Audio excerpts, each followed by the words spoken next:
Hi, Ed. Wyatt. Hi, Ralph. Leo. Harry. Ed, Aaron, hi to you. Yeah. oh, there's John Howard. Hey, John. Good evening, John. Good evening.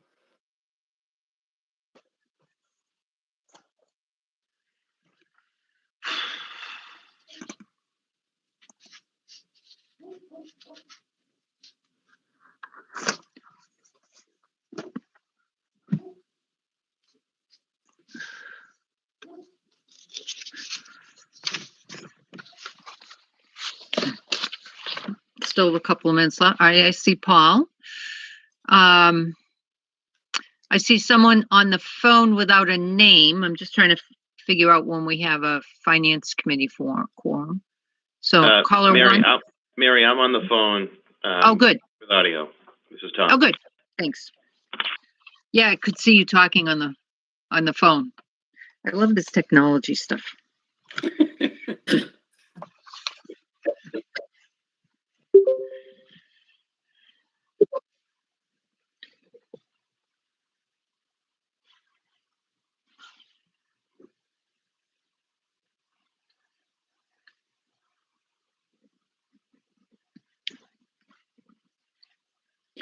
Mary? Yes. I have a quick question about the minutes. The vice chair arrived late to create a quorum. I remember that, but we never went back and approved the previous minutes. Did we? It's not reflected in the minutes here. I thought we actually did at the end, and I'm sorry. I just got. Yeah, I was thinking that too. Let me. I have my notes from last week right here. Hold on.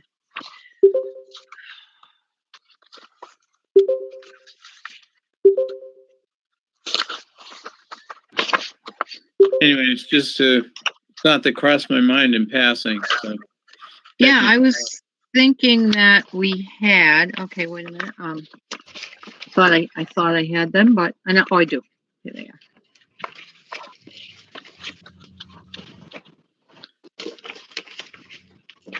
That's enough trouble for me. I'll mute myself. No, we like good trouble.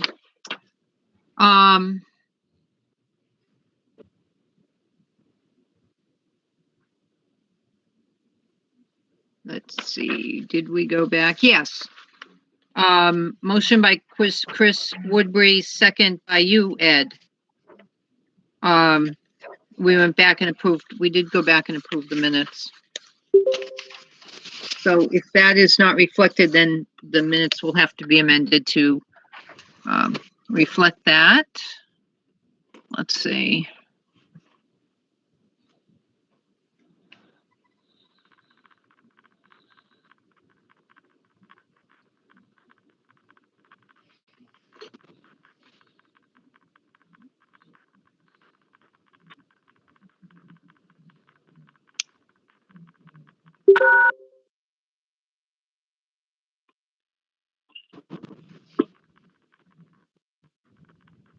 Good evening. Jim Plan here, Spencer Sewer Department. Oh, good evening. Welcome. Yeah, you're right, Ed. It will, when we get to the approval of the minutes, we'll have to, Bill, when we get to the approval of the minutes, you can bring that up and Bill will, adjust them. All right, let's see. So we have some,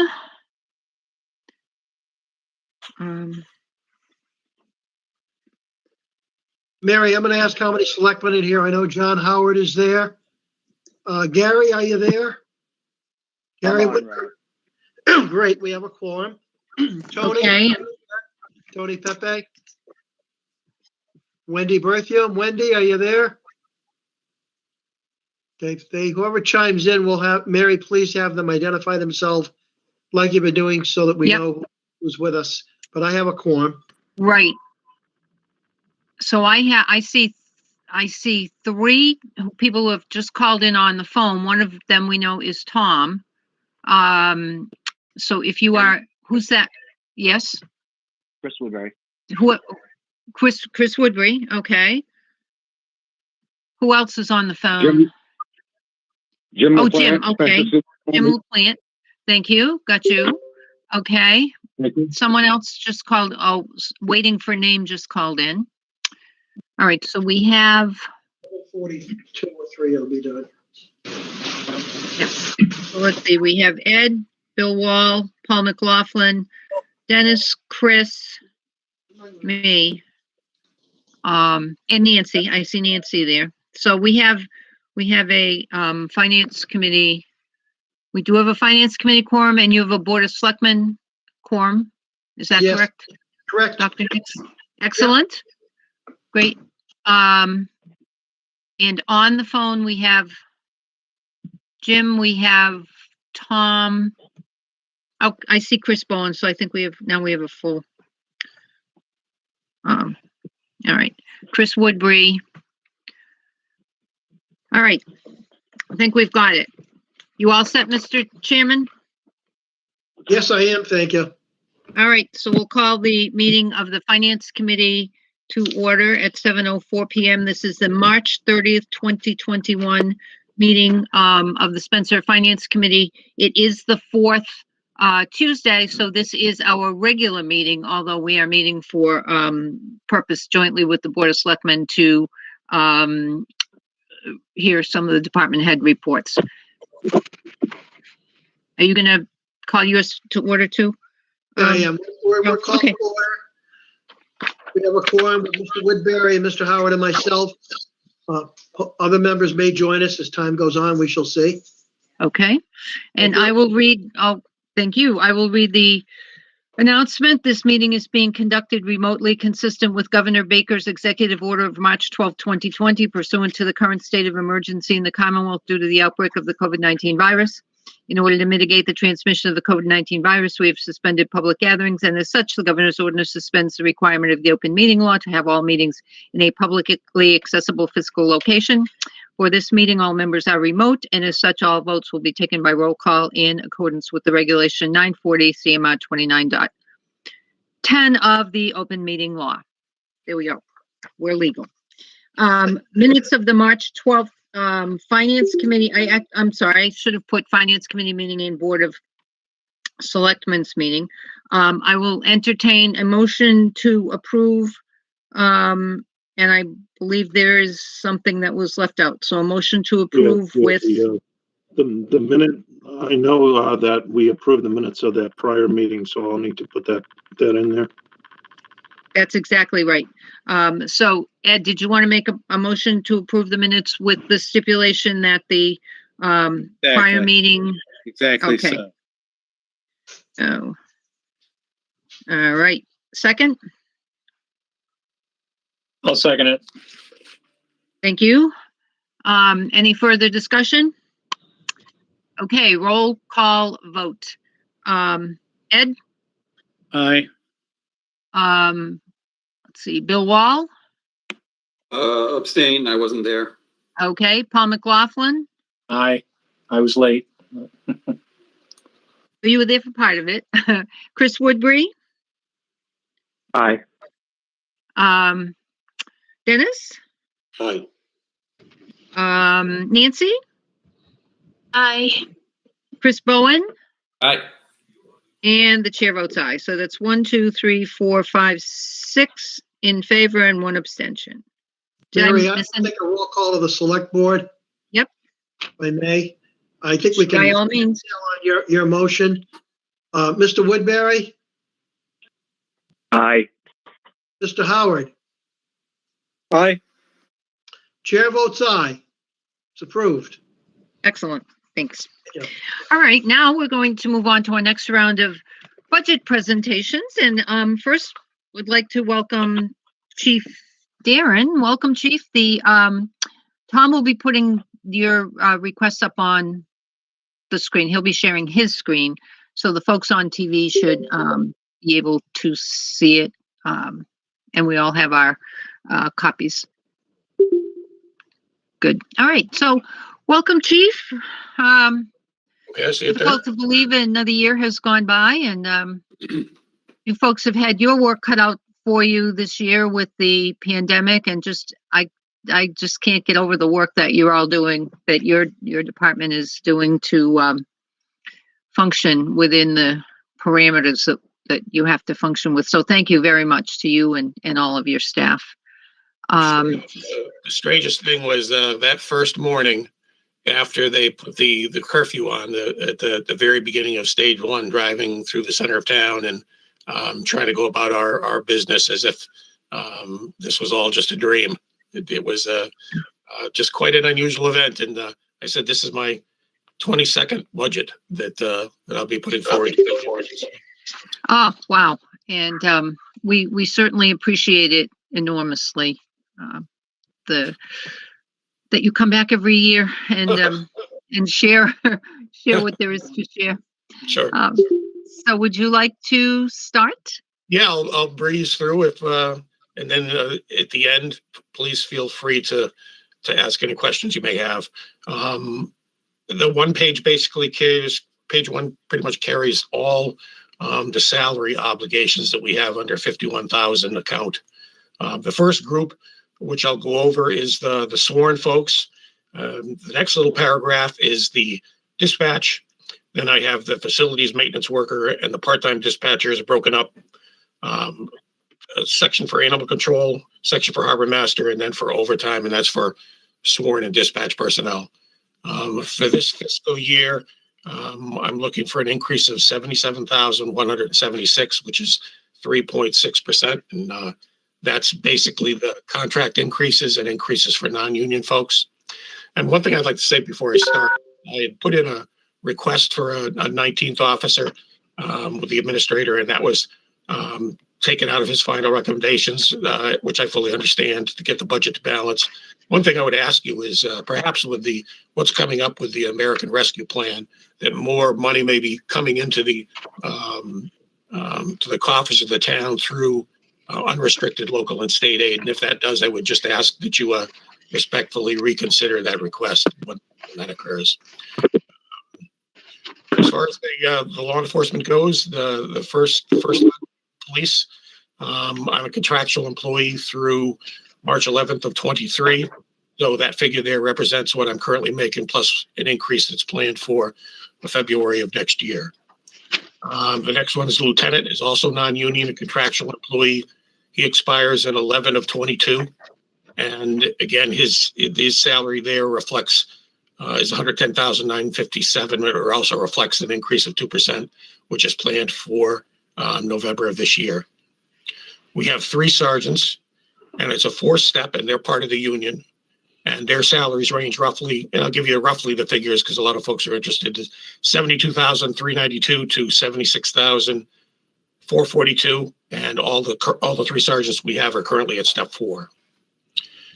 We have 13 officers, and that's the 827,424, and that combines all the salary dash officer line items into one so that you get an idea of what that cost was.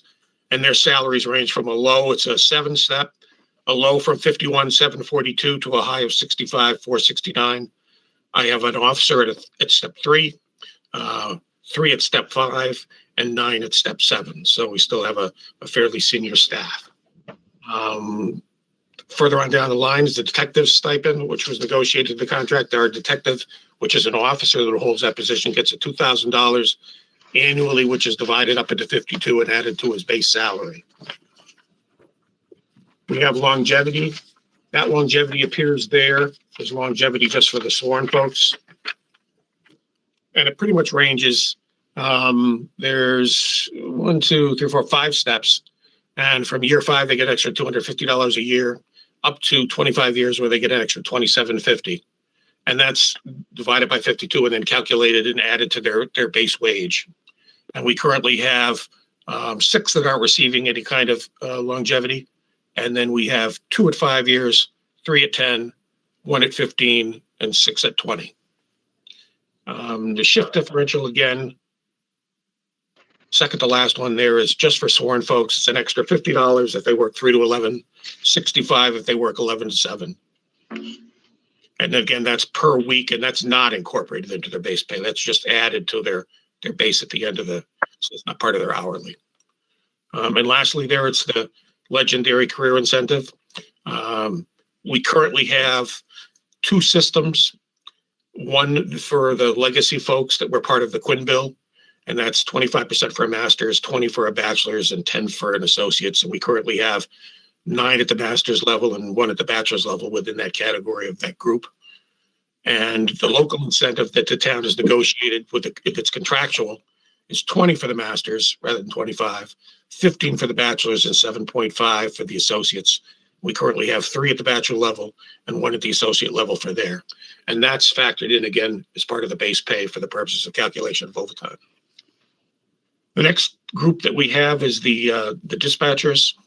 Very similar to the officers, all the dispatchers are grouped. Their salary ranges from roughly $43,000 to $49,000. And we have 4 dispatchers and they're all at step 6. They also have their own longevity. Runs from 10 to 25 years. I have 1 at 10 years, 1 at 20, 1 at 25, and 1 not receiving a stipend of any kind in the range from $1,300 to roughly $2,300. And they have a dispatch. They have a some unusual stipends. They have a dispatch differential, which is the same as similar to the officers. They receive an extra 50 cents an hour for 3 to 11 and 74 cents for 11 to 7. They have in that next line there, they have a meal allowance since they have to eat while they work. And that's roughly $1.10 an hour. That again, that's factored into their base pay. And then they have an on-call stipend that they receive that is also factored into their base pay of $130 a week. Basically what that does is if there's an issue with filling a shift on a voluntary basis, then the on-call person is called and they have to fill in that particular work, whether they really want to or not. It's basically a someone to make sure that there's coverage available. So it actually works quite well.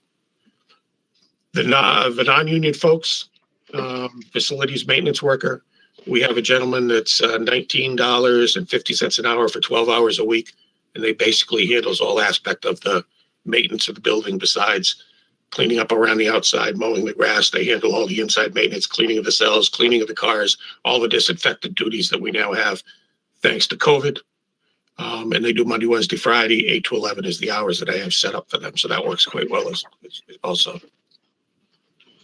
We have non-union part-time dispatchers that pay roughly $21 a week, and they work about 1,600 hours a year. And how that works is on Saturdays and Sundays from 7 to 3 and 3 to 11. Those are open shifts for the part-timers. Does a couple of things. It keeps the full-timers off the weekends to some degree because they're still on a 5 and 2 schedule, not on a rotation. And it also keeps the part-timers working so they stay familiar with what's going on. It's such a complicated job. Next to the officer, the animal control program, we got a very competent group of animal control vehicle. 3 of the 4 are academy trained under the animal control, which is wonderful. A primary officer, Joellen Durgan, you might have known, was around $38,600. And then on the weekends, we have alternates covered $100 a shift. And it's kind of a per diem basis. And we have 3 rotating amongst that. One is tour trained full-time, or tour trained with the Animal Control Academy. And one is going to be attending as soon as the in-person academy is reinstated. Right now, it's on suspension because of COVID. And lastly is the overtime. I tried to break it down for convenience sake. Holiday pay, they get time and a half if they work on a holiday. The shift coverage is when somebody takes sick time or a vacation. Court time, again, is when they're called to court to testify. Training, obvious, whenever we do training that can't be done as part of their regular shift. Shift extensions, whenever they're at the end of their shift, they need to be held on or called in early. Investigative time, which is primarily for the detective or anybody that's assigned to work with him. And then special events, anytime something that I haven't planned before comes up, somebody wants to run a road race or it's a charity event where they really don't have enough money to hire a detail officer, we try and help them out to the best we can. Okay, that's what you've got there for the pay page. Tom, if you could switch over to 57,000. Okay, there's 2 pages here. Could I ask what's an investigator? Do you have to hire an investigator? Is that why it's separate? No, most of the time, the officers themselves handle the investigation. If it's something that they can resolve within a shift or two, and they're not coming up on days off, they'll handle it. Like for anything serious, a burglary, a robbery, or a detective, a full-time employee, handles all kind of investigations because he also is capable of doing some crime scene work and like photography and fingerprints and casting of footprints and things of that nature. If it's a specialized kind of crime like a sexual assault is involved, we have 3 or 4 investigators, officers that are also trained in that discipline to be able to help. So nothing is jobbed out for the most part. We even have an accident reconstructionist on duty to be able to help us out.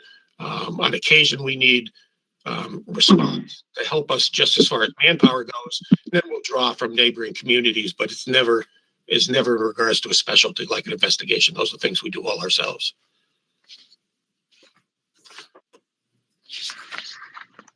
Okay, no, Thanks. Yep. sure.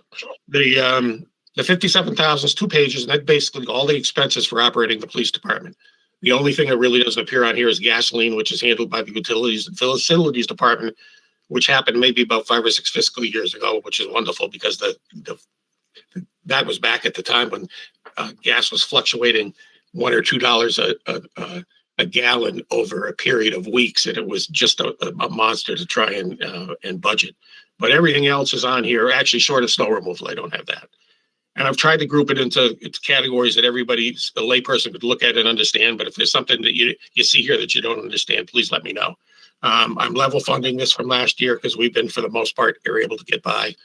I run into a little like a surplus if, say, I have a good year on vehicle maintenance and I don't have to replace a transmission or something serious, then I'll have a little bit of extra money so that I don't have to ask the town at a special town meeting to draw upon. But if something unforeseen comes up, that's what I do. I believe I'm asking for a little bit extra money because of a maintenance issue that we had last year. But as you see, I have tried to group them together into like categories with energy, repairs and maintenance agreements, communications, supplies, and then pretty much if it's something, if it's a specialty area or runs over $1,000, I like to try and break it out. And what's nice is everything's grouped under the 57,000, so I keep these in a ledger book myself so I can get an idea how I'm doing throughout the fiscal year. But I can move myself within these accounts since it's all under the 57,000. So it allows me to do that without repeatedly having to go back to the town. We worked this out maybe about, 10, 15 fiscal years ago, where we would just have the 2 accounts, payroll and expenses.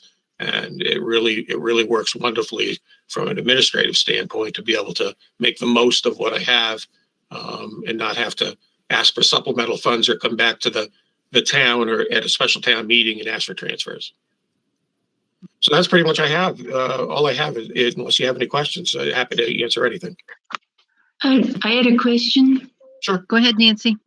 Yes, on the warrant, it asks for $25,000 for overtime. Now, is that as an increase, or you needed more overtime this year, and we have to sort of cover that for this past budget? Is that right? Exactly. Every once in a while, what I usually do when that's going to occur, I'm going to be looking for 25,000 for my 51,000 account and 5,000 for my 57,000 account. I'd give it an email explaining the details to the town administrator. Like for this particular year, we've lost an officer for the entire year because of a heart issue that he's going to end up most likely before the end of this year. He's going to be declared as a duty related retirement. So he's been out all year. And it's created an issue with the overtime. We've also had a dispatcher and 3 officers and our animal control officer that have been out for non-duty related injuries and operations and things of that nature, almost 100 days when you tack everybody together. So when things of that nature happen, I'm going to run short because I don't have, the town's not in a position to give me contingency funds in my payroll to be able to cover things like that. So when that occurs, I'll ask at the special part of the annual town meeting to be able to recover those funds so I get through the balance of the fiscal year. Okay, Mary? yes, is that you, Bill? Yes. Bill Summers? First, Chief, I want to extend my personal thanks to you and your officers for the outstanding work they've done in these extraordinary times and the risks they put themselves through for our public safety, even above what you would have pre COVID. Much So appreciated. it is appreciated. Secondly, could you please describe what the new officer that you hope that we can fund with funds later in the year, what that officer would do? And the warrant also includes MDT replacements, and I'm not familiar with that acronym. I don't know where the MD, we'll start with that one. The MDT is mobile data terminal, and I think that was a capital request. And I'm not sure, I haven't been told whether that's going to be funded or not. It's listed on the warrant, Chief. As a capital item, that's correct. Right, so that's a mobile data terminal replacement of that. It's basically a mobile computer that we have in the cruisers, but it wasn't part of my, it's not part of my operating budget. And the capital committee has not finished meeting to make their recommendations either, so. Can you speak to the what the new officer would do if the town is fortunate enough to be able to afford it? Sure, Bill. We're for those that don't know, we're in the process of starting up a canine unit, a single officer. He's going to be going down in a couple of weeks. We received a $27,000 grant to make that happen, to cover expenses. And he's going to be going down to Pennsylvania to purchase a dog, and he's going to be going into the training academy out in the Berkshires, probably within the next month or so. So once I get that up and operating, it would be ideal if we could place him on a split shift, 6 p.m. to 2 a.m. shift, would help him cover the type of incidents that most likely would be availed with the canine. And to do that most effectively, it would be nice if we had an additional officer to replace him. He's currently signed to a 3 to 11 shift, so that we could replace him and then move him to that shift. So we'll do two things, basically. It would allow me to more effectively deploy the canine, and it would also help to keep overtime costs. Thank you. Anybody else? What does the dog do during you said 6 to 2 in the shift? What would a dog add to your duties? What kind of policing, in other words, is he for? We like to call the dog a force multiplier. He's a partner for the officer that's with him all the time. We normally ride one person cars.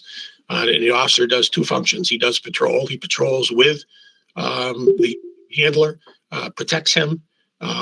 If there's force issues where we have to deploy, say, a baton or mace and things like that, the dog can be deployed in that same manner. And we also use the dog for search and rescues and tracking, which he's going to be trained for. And he's also going to be trained for drug detection.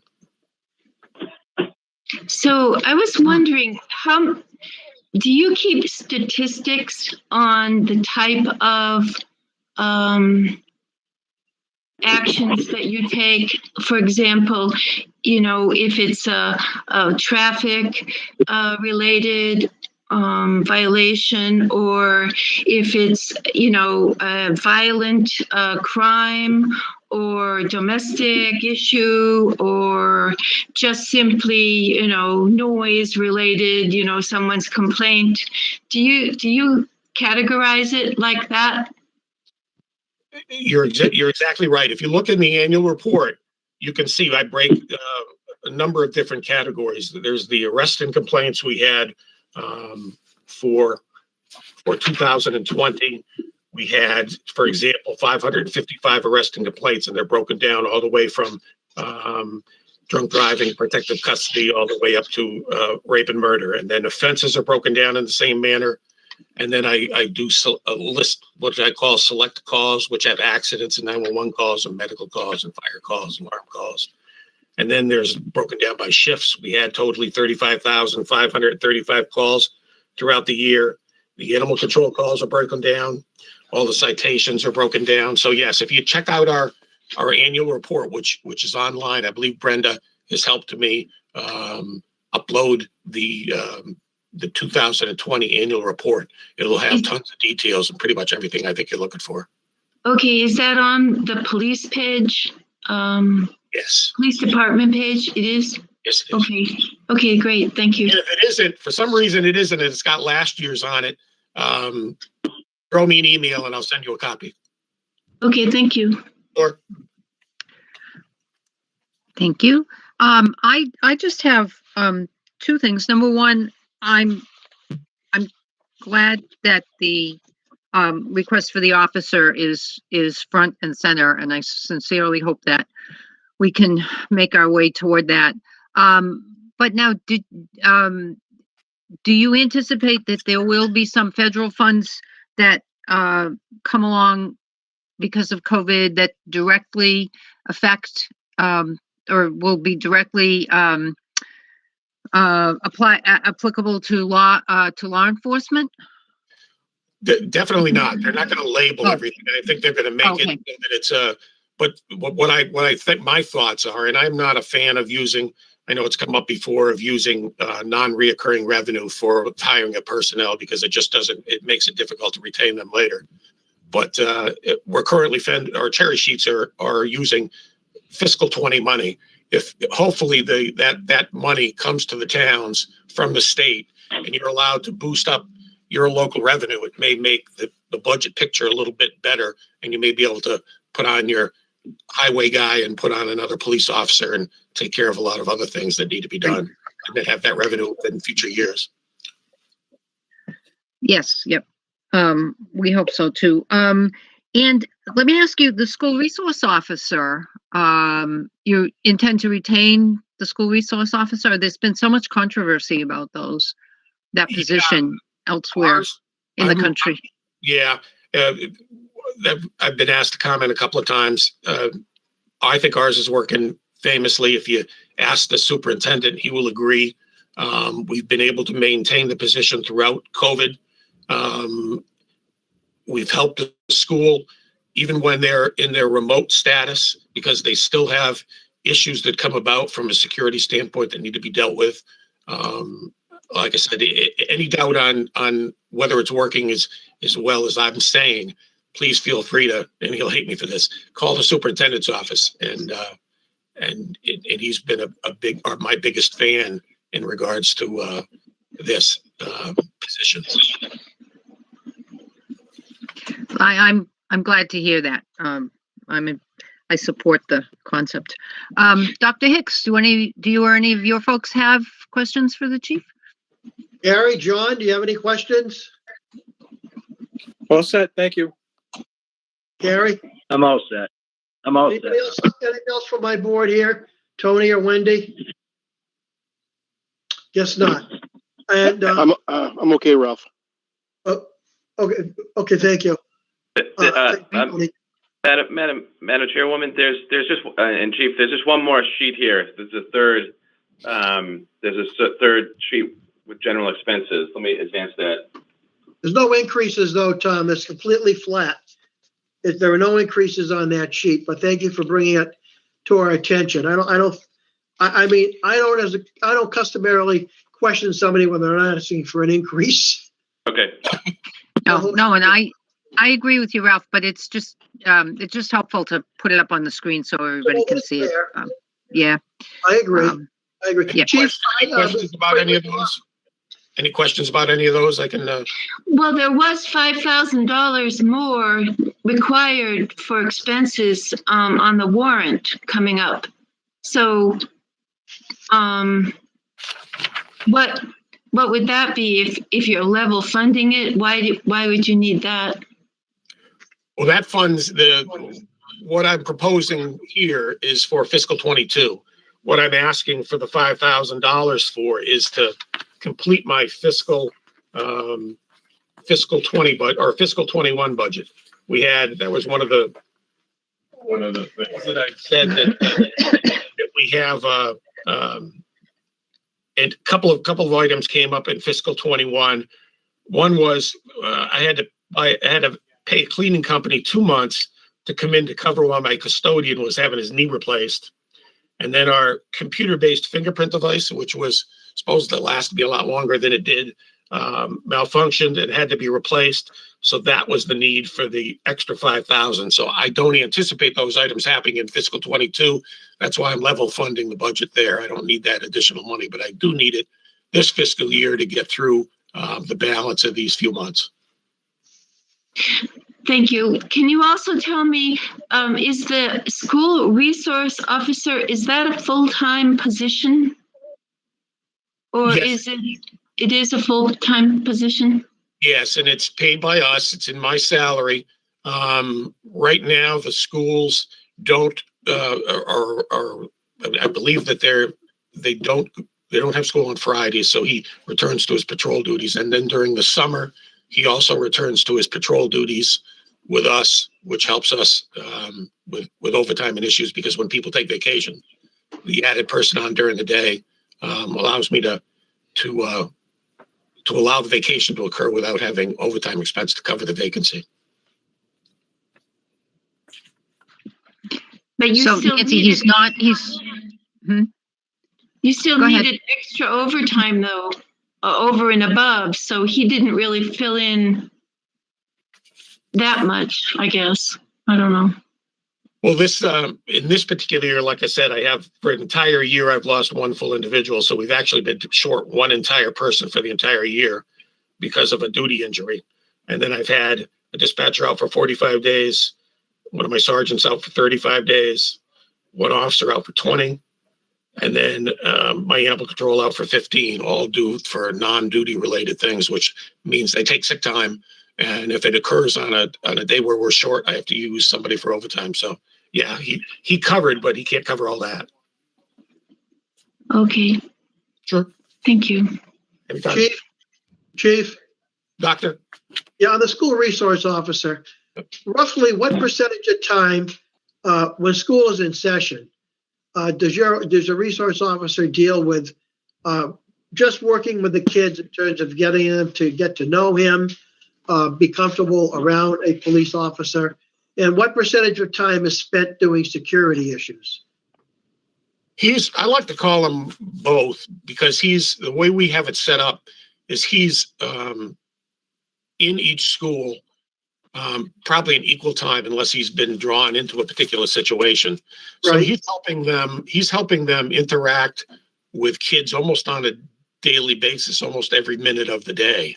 If he's patrolling, he's into talking with the kids in the classroom. He eats lunch with them. So I think both. In other words, there may be times when he walks around the exterior of the building and things like that where he's not having any interaction. But for the most part, that's his job, is interactions. That's what I wanted to stress. I thought that's what you said when you came in with the position. I know that when I was superintendent of schools, the Ashburnham Westminster Regional School District, we implemented the school resource officers my last year. We agreed to have them put in, and the towns funded 2 officers. It's a much bigger school district than Spencer, East Brookfield, and that was the primary reason you would have a school resource officer, is to interact with the kids. They have any problems you can deal with that they have that need help with, which kids sometimes do. And most importantly, I thought, and you kind of helped me understand this, what you're doing, is the kids get to be comfortable around a police officer, so that when they get their driver's licenses and they get pulled over for their first speeding ticket, which is almost inevitable with teenage drivers. At least that's what I found when I was a teenager, and what I found with my children. They're not scared. They're not afraid, especially with what's going on in the country right now with George Floyd's alleged murderer's trial. And I do think he's a murderer. I'm sorry, I'm going to say it. But that's up to the jury to decide, I guess. It's good that they have a comfortable relationship and know that not all police officers are like the guy that, kneeled on a man's neck for almost 10 minutes, killing him. And you know what I'm talking about. So I'm pleased to hear that that's a lot of what they do, because that's what I hope was going to happen. So thank you. And I think they realize that, Ralph, that there's bad people at every position, every. Look, trust me, we have bad teachers. Yeah. I know it. I absolutely know it. I mean, I look at it and I judge a lot of it, not based solely on what the superintendent tells me, but the administrative staff, the teachers. We have like very few problems. We didn't have many problems at the school to begin with, but I know. we have almost zero now with him handling it up there. It's That's a great what you want. That's what you want. Yeah, it's a great way off the shoulders, and I'm happy with it. Very happy with it. Yeah, I'm happy that it's working out the way that it is. Yeah. And just an editorial comment, that you already gave you one before. I think what's tragic is that an occasional bad officer, like an occasional bad teacher, oftentimes sours people on the profession, and they drag all the other people who are doing a good job and working hard down with them, and that's very unfortunate.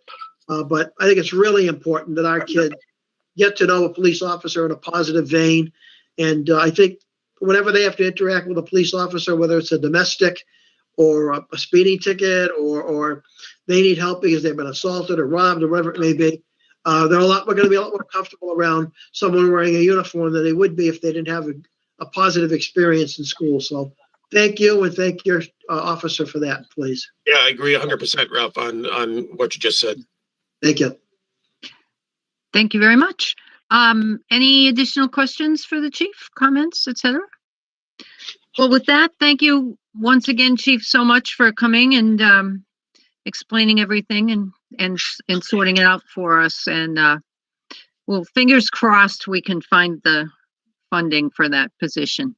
Much appreciated. Thank you very much for all your time. Thank you, Chief. Thank you, Chief.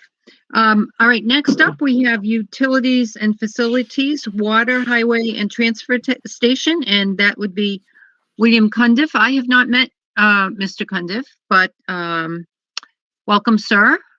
Good evening. Hi, Bill. Nice to meet everyone.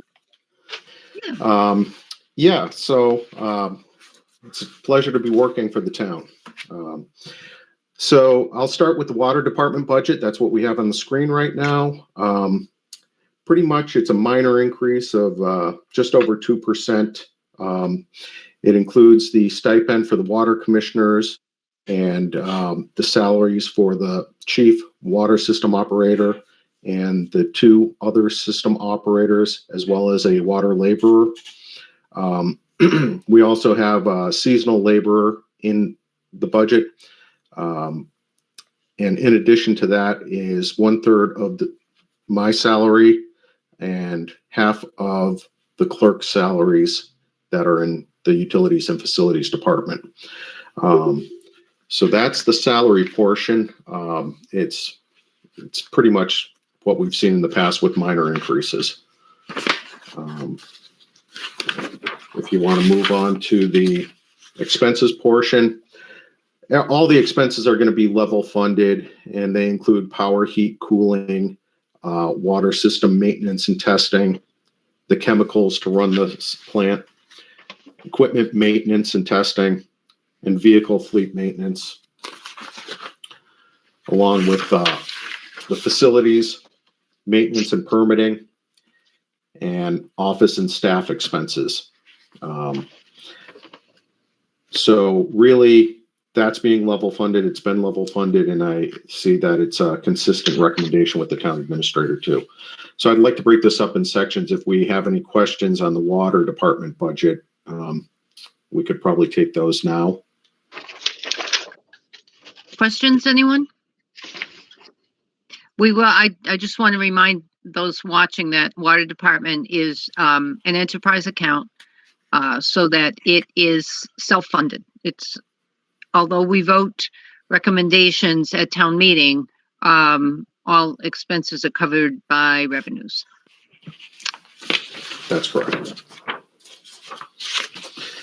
Selectmen, Okay, questions? Any selectmen have questions? I'm good, Ralph. I'm all set too. Okay. Sorry, I have All a right, question thanks. about the beaver pot. Oh. What, John? The beaver pot? About beaver trapping and removals? Can you tell me What's the question? how many have you done this past year? Oh, this past year, I don't have an answer for that. Maybe Eben knows. I saw Eben online. But I've only been here a month, so I don't have that information. Eben, do you have an idea how many beavers been trapped the past year? I don't have the exact number. There's multiple beavers. Basically, it's in the Cranberry Well area, and sometimes it's in behind the water department itself. When the water level gets high, the main well is behind there.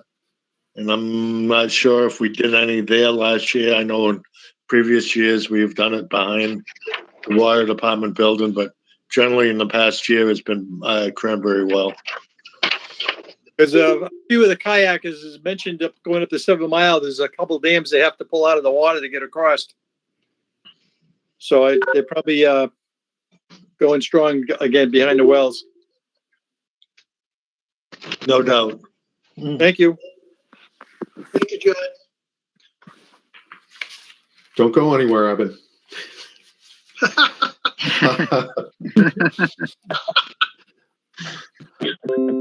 All right. Next, we have the highway department budget.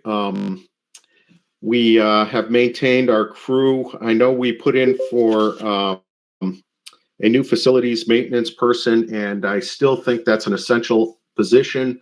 I know the town administrator deducted that in his recommendation. That's one of the points that I wanted to raise with this committee, as well as the selectmen. I can't emphasize enough the importance of that position, because it really, although it's an ongoing annual expense, it saves the town hundreds of thousands of dollars by identifying problems with the buildings and decreases the overall capital expenses that may occur. So I really think if we had a direction this year to not fund it, we really need to get in a position where we can support that position. It's just fiscally responsible, and I think it's short-sighted if we don't fund that position. So that's my little soapbox for that.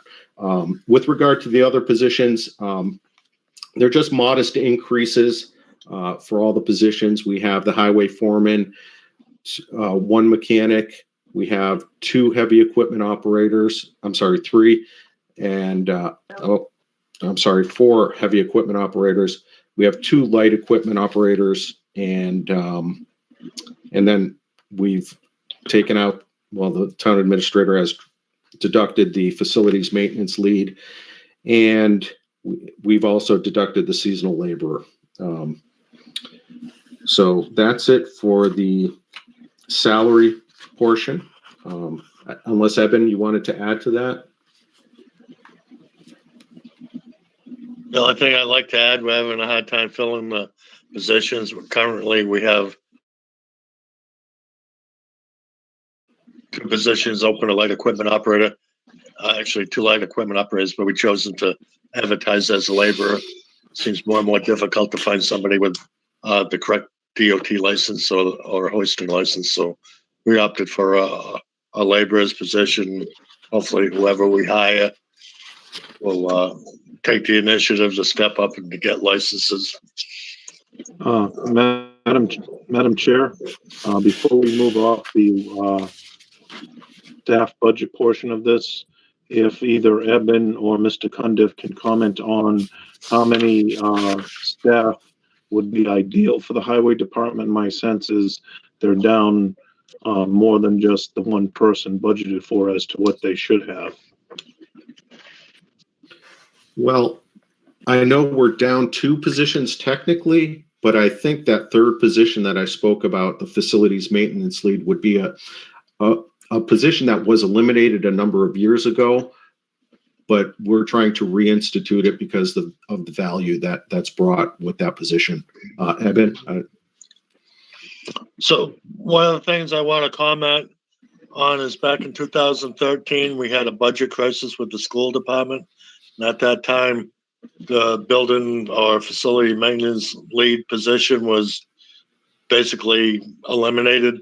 We also had lost a heavy equipment operator back then, and we interviewed. We selected the person, and at the time, the town administrator said we have to hold off on hiring this person because the school department needs all this money, and we hate to hire him and lay him off in a couple of months. So back then, the highway was staffed with 10 people, or actually the 11th person with the buildings and grounds guy. So we're actually a couple more positions. Thank you, Evan. Mary, I'm going to comment to Bill. Bill, the entire Board of Selectmen feels strongly that you need the position of that facilities person. We are in negotiations with the school district now with their budget, and I'll have something to say about that later in the meeting. There's an item number 5 on the agenda. I'm going to talk about that. But we certainly are going to do everything we can in our power to put that in as soon as we can, because we agree with you. We absolutely agree with everything that you said. So hopefully sooner rather than later, we'll be able to do that. So thank you for your passion. Thank you. And through the chair, if I could just add my 2 cents on that position. Go ahead, Garrett. This is a position I've fought over the last 8-9 years for. And I agree with you, Dr. Hicks, is we always seem to lose it. Everybody has the right comment. Bill Cunt, if I will reconfirm as our conversation today, I am looking at where we are spending money now that is showing up. I think it's money that is ill spent. I think it's money that could be saved. It's money we're spending anyways. And as the maintenance person of the Spencer Senior Center, ever since it's been open, as my wife retires, I don't think your next director will have a maintenance guy brought with her. And I can tell you the amount of hours I put in that building with the help of Evan the other day to do some maintenance work that needed to be done for a plumber. So if we had to hire somebody for that, and I just want you all to understand, I'm looking at every ounce of money we're spending to maintain our buildings now with outside contractors. It is going to more than pay for this position, let alone spending $24,750 to have an outside concern plow the town hall, shovel the stairs. So there's half the money in one shot. I know it's come out of snow and ice or wherever we're budgeting it, but it just goes to show that if we're not astute to where we're spending our money, is we're going to say we can never afford it. I am telling you here tonight, I am finding that money. I've already found over half of it. And Bill, it doesn't go on deaf ears. We're here to support that position in that department. I'm out every storm. I know what they go through, but it's not over yet. I just want you to know that. So thank you for your concern on that. Thank you. Gary. Tony or John, do you have any questions or comments? This is John, and I was involved in building maintenance of my previous jobs. And without someone you can go to who knows what's going on in those buildings, you're going to be in trouble big time. I know the library is looking for someone to do the air conditioning system. I was down there with the tour not too long ago. I saw the boiler system. I don't know if you have somebody who knows that system inside and out, and when things don't sound right, that stop it before it gets you in deep trouble. I know we're spending some money up the senior center for that sprinkler system. Someone needs to know how that's going to be working if there's a problem with later on. And I would fully suggest that you get somebody to hire for that position. Thank you. Thank you, John. Tony, any question or comment? No, just a comment that I agree 100% with the statements made on that position. It's very, very frustrating. We've been trying to fill these positions, among others, for years. And it seems like something keeps us standing still every year in the budgetary process. So it's very frustrating. I hope hope Gary's successful in finding the ability to pay for that position. I support it 100%. Thank you, Tony. And Mr. Chairman, one last comment. Yeah, go ahead, Gary. Yes. we're doing a study on David Prouty right now, whether it's a renovation or whether it's a rebuild. And we all know what happened to that school for the lack of maintenance over umpteen years, and it affects the school buildings. Well, our buildings are in the same boat. And if we don't take care of them now, we'll be in the same boat as the school is right now. So this is preventative. It won't defray all the costs, but it certainly would be a cost savings to the town. So thank you. Thank you, Gary. So I would like to, is that another selectman or? Wendy, Okay, are you um, there? Okay. I don't think she's with us. I would like to echo what the members of the Board of Selectmen said, and I think that the points you brought up tonight about actually quantifying the dollar amounts, and really saying this is what we're paying for outside people to come in that would be covered with this position strengthens the case for the position, for saving any kind of savings, or at least, as Gary said, covering the costs based on what we're already spending, is a very strong supportive argument. But I think we all know this is something that we have been looking for a long time.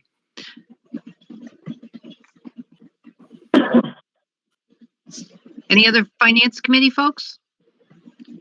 All right. Next, Super. So now if we look at the general expenses, we've submitted for level funding pretty much for everything. I see there was a group of deductions that were recommended by the town administrator at the bottom of the page one. And again, these are just routine expensive, National Grid, Verizon, radio maintenance, repairs, engineering and survey consultants, line painting, sign replacement, beaver control. There's your beaver control. And there's some lease payments. We're taking off a few and we're adding a few. We got building maintenance expenses built in here, gasoline, catch basin repairs. We see a slight decrease recommended between our numbers and the town administrators. Fleet maintenance, again, this is all, it looks like that one went down to vehicle fleet maintenance. Actually, that's level funded from, I'm sorry, that's gone down from our request to the town administrators. Looks like a lot of our requests went down, but between our request and the town administrator for the remaining items, we're both recommending the same. Miscellaneous expenses, operator's license, drug testing, training and updates, clothing, police details, dam inspections and repairs, stormwater management system, and OSHA. So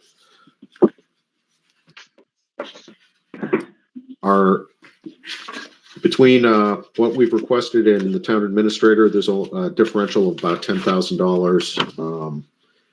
And that's pretty much it. Eben, I don't know if you wanted to add to that. Evan? Evan may have stepped away for a moment. no, Evan's there. Speak, are you He's muted, muted. Evan? Evan, your computer. Hello. Yeah. There you There go. you go. Perfect, Evan. Any comments you'd like to make on that? A little disappointing some things went down. We can adjust to that. Generally, there's a lot of things. The example, dam maintenance, is something we have to do every year, and dam inspections. Right. You know, we have to do it. So we can't cut corners on that. They're always trying to throw another dam upon us. The example is on Browning Pond, that they're trying to call that a dam these days when it's actually a causeway. So we're still working on different things like that all the time. And thank you, Bill, for stepping in and doing the right things for the town of Spencer. Evan, how much money do you need in the dam repair account? Sunken Dam's going to be coming up with a big expense. We're probably going to have to reface that spillway. And I think Bill Kukowski talked about that last year. Yeah. It's an ongoing thing, and we ought to put a little money basically in the bank for it. And we actually, over the last few years, we've done a lot of dam maintenance between Sugden, Whittemore. This year, up and coming is Muzzy Dam. We're going to do some gate repairs and some, I'll call it the head wall repairs where the gate is right now.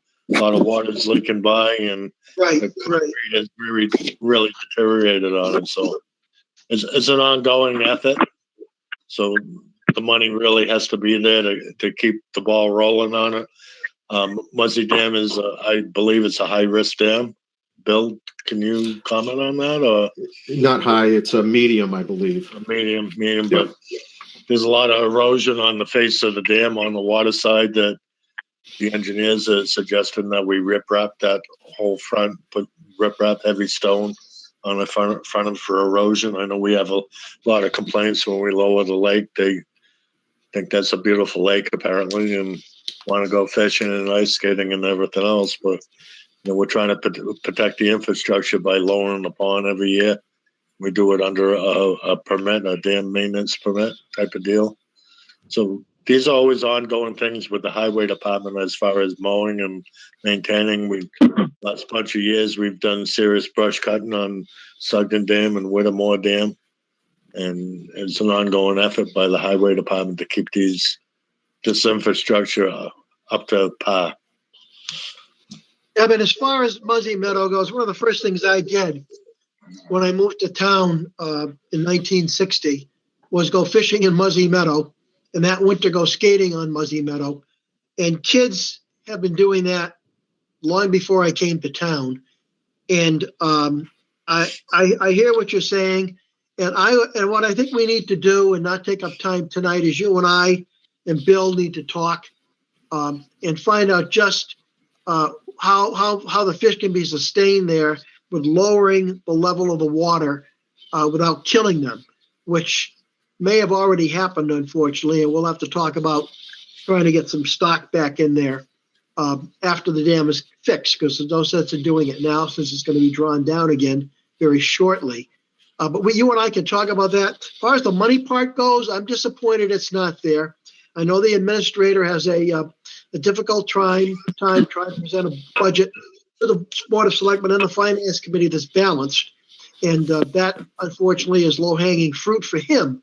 What I would say that barring some additional money popping up, which is unlikely, but sometimes you never know, we could put something in this year if something happens. I don't think it's going to happen, but if it does, we put some in for that then. But in the fall, Evan, I want you to call me probably around the 1st of October, if you will. And whether I'm chairman or not, I want you to call me, because I don't think I'm going to be chairman again. I hope I'm not going to be chairman again for a while at least. And if I'm not chairman, call me anyway. And maybe we can take some money in the fall and put it aside, because you're absolutely right. There should be money starting to be squirreled away to do what needs to be done on those dams. They're awfully, awfully important. I completely agree with you. So thank you, Evan. Madam Chair, if I can make a quick... Mr. Chair, I'm sorry. go ahead. I heard, Go go ahead. I just wanted to make a quick comment in response to what Dr. Hicks said.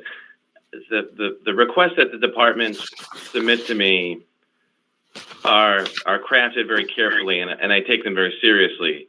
So I don't really consider anything in the budget low-hanging fruit, quote unquote. When I make reductions, there's quite a bit of thought that goes behind them, and I just if we could fund all of the requests at the requested amount, then everyone would be happy. But I just want to make the point that I'm careful when I make these proposed reductions. I don't do them sort of haphazardly. I'm not suggesting that was what was said, but that's all I wanted to say. Tom, low-hanging fruit compared to salaries is what I meant. Maybe I used the wrong term, but compared to what you absolutely have to fund, and you're limited by 2.5. It wasn't meant as a slam towards you or anything like that. You have to do what you have to do. And salaries are most important. Insurance, electricity, all the things that have to be done first to keep the ship afloat. So I'm sorry if I made you think I was attacking No, that's you. okay. No, I understand. I just, Not doing that, okay? yeah, I appreciate the distinction. That's fine. You have to do what you have to do. I get it. We all get it. So thank you. So, Mr. Chairman, Madam Chairman, so, and I was just going to reconfirm that is we, you know, when we work with a limited budget, we try to obviously keep maintaining our employees. We know that we're not back to where we should be.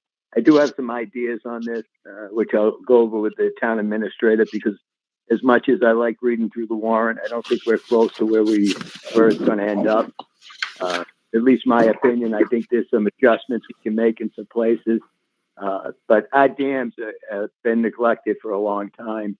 We're fortunate that, you know, a lot of our bridges were in dire straits. We'll be fortunate that the state will probably do the one on 31 North. But I have some ideas. I think that we can load something in there that would be far better use with the money than where we're placing it. So just some ideas out there. So again, I wouldn't want to have to be Tom sitting there trying to make a decision on how we can keep making adjustments. But unfortunately, the times we're in, it's going to force us to. So I'll go over some of that with Tom anyways. But thank you for your input, Eb, on that. Madam Chair, Mr. Shemek. could Mr. Cundiff or Evans speak to the new vehicles the highway department will be able to get with the lease arrangements? I'll let Eben take that if that's okay, Eben. Sure. So we have a couple vehicles coming off this year, off of lease payments. One of them is a 6-wheeler dump truck, which is a 40,000-pound truck. So what we're doing is we're going to pay off one of our 350s, which is a 1-ton, one of the smaller dump trucks. That'll be paid off this year. And then one of the pickups will be paid off this year. So what we're going to do is we're going to roll into some creative budget work that Stephen Tyler did. The 1-ton F-350, because we have one coming off, so we'll be replacing that with a new one. And the 10-wheel dump truck, which is a new vehicle, because one of our other trucks is coming off of a lease. Part of that payment will be made from that. And the other part of that, I believe, will be coming out of a streetlight account, because we've updated all our streetlights to LED. So we have a couple of years grace period as far as maintenance on them. I mean, we've had some of LEDs in the first weeks and months go bad, so they were warranted. So we expect minor repairs on our streetlights for the next 10 years.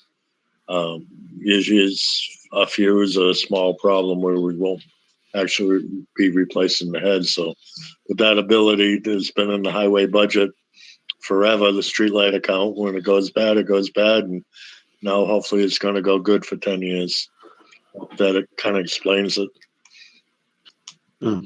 Thank you. Also, there are 4 items that are on the warrant as part of the capital program. We're all familiar with the need for the salt storage shed and putting money away for it to hopefully get it someday. The other 3 are brush chipper, hook and go truck, and dry storage shed replacement. If you wanted to take a chance to make a pitch for those items. So the brush chipper has been on there for a number of years. I don't have my vehicle equipment list in front of me. I'm guessing it's 19 years old at this point. There was a time where in the 10-year period, I could have traded it in and got half the value of the chipper, and those days have gone by.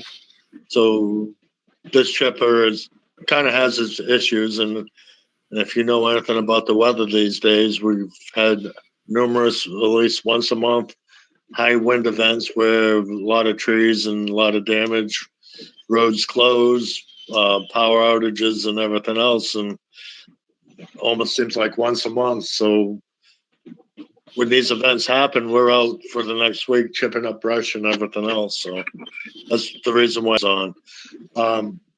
This new truck for the vehicle fleet, a hook and go is what they call it. Multi-purpose truck where you can, one of the local contractors has one, a landscape contractor. You can pull a sander up, you can pull a dumpster up, you can pull a flatbed up. Whatever pieces of equipment he has, he can pull up on the back of the truck and go. It's a hook and go. And I think this will be vital for the fleet at the highway department.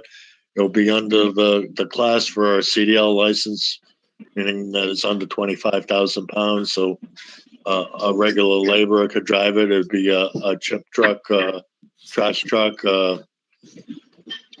multiple purposes. Is priced with a 3 to 4 yard sander. So in the wintertime, you could pull that up. Currently, we're using a 1990 old fire truck as a flatbed truck when we're out rebuilding catch basins. That would help replace this truck and modernize the fleet.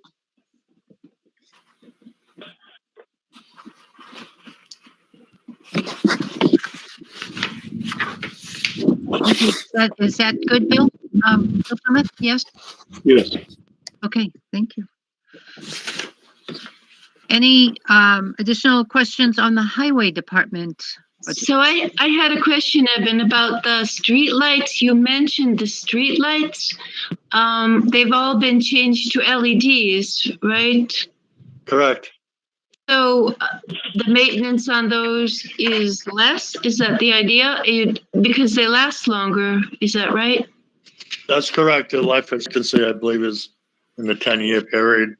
So we should have a few grace years, I want to call it, that maintenance will be down on them. I see. So there's still an article, a line in there for Paxton maintenance on the lights. That hasn't changed, right? I mean, they still paid $22,000 or something for Paxton to maintain the lights. Hopefully that number will come down slightly.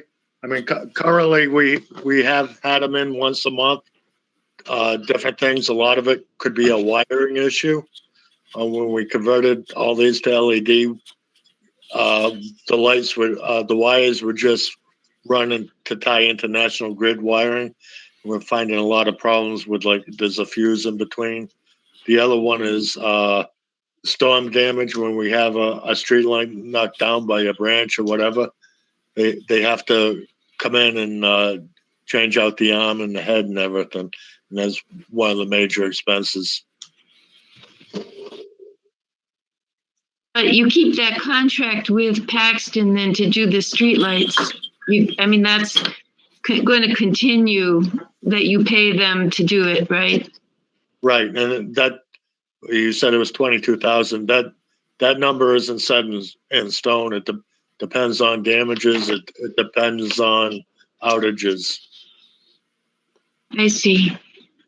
The other thing that we're obligated to do as owners of the light, anytime we have a utility pole that needs to get relocated or is hit by a vehicle, the town's responsible for moving that fixture. No different than when the cable company has to move their wires from one pole to another during a construction project. We own the responsibility of moving the light fixtures because we own them.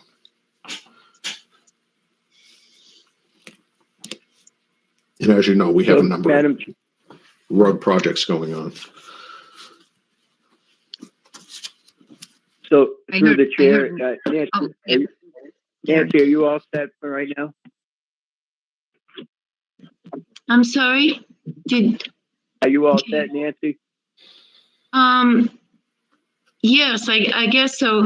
We only see the number that is requested, we never see what's actually spent on any of these things. So it's hard to really understand sometimes that a number changes over the year because it looks like it's level funded because it's always the same number, but it may be actually going up and down. Do you know what I mean? Because we don't get to see the actual spending in that account for some reason. We used to, but we don't anymore. So if the amount of money, let's say, for the LEDs to be maintained goes up and down, it looked on the spreadsheet looked like it was always the same amount. So that was better explanation from Eben, I guess. Nancy, it's kind of strikes me as in the same realm as, say, the electrical, just the electric bill or a gas bill or something any given year, based on a variety of factors. They can go up and down, but they're substantially not different. And there's no way to tell ahead of time what's going to happen. And so if they're substantially within the realm, I think when the department heads do their budget requests, they have looked at the monthly bills or whatever and added them up, and they have a really they have a good sense that, they have evidence that what they're asking for is a reasonable amount within the parameters of ordinary annual expenses. So, Madam Chairman, if I could, Gary. Go right ahead, sir. So I guess to follow up on what Nancy's talking about, and we're anticipating the savings from changing the lights to LEDs, and that was a great savings. We've got a good rebate. I guess my problem is we're actually banking a payment on unknown numbers. Because if I heard right, the anticipation was with the savings that we may see, you can't run a business that way. You can't run a business on anticipating the savings to be, if it's an unknown today, you don't know what it is next year or next week. And Bill hit on a very good point, is more and more these solar farms, there was 150 telephone poles changed out. I don't know how many lights had to get moved. Anytime there's a car accident, that's above and beyond. And even though we keep 22,000 in there for maintenance, that is the normal maintenance. And I realize these lights are going to last longer than the old bulb types. But again, how do you anticipate the cost savings when you really don't know what they are today? That's a big concern for me. I just want to be clear on that. So Nancy, good point. Thank you.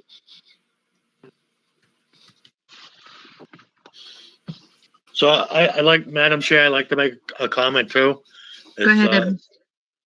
Generally, like our gas and diesel, we throw a number to it every year and it's level funded.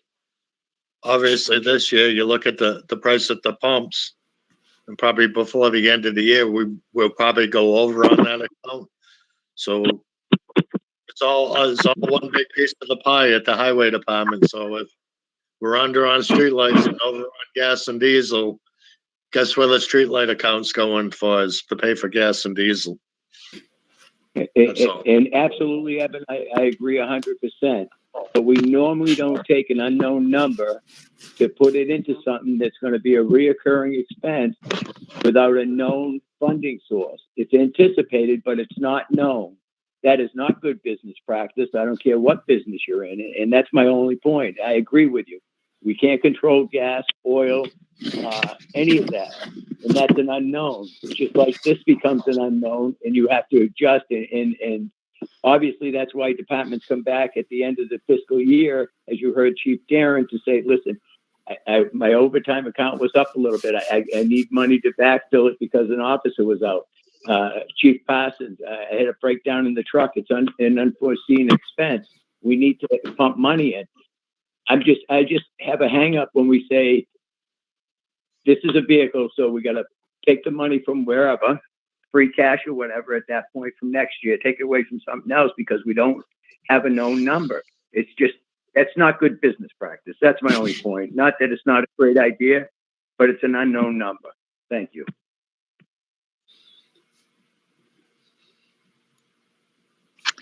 All right. Any additional comments? Okay. Are you ready to move on to the, or do you have more, the transfer station? Oh, Mr. do Brennan? I have more? Yes, Madam Chairman. So the transfer station budget, we have 5 positions that are funded and 10% of the superintendent's salary is funded. There is a modest increase over the last year's budget and this year's request. Fairly straightforward. I do want to add that we will be doing an investigation this year at looking at what we're paying for the tip fee versus what we're collecting for revenues, and we're going to try and revisit that.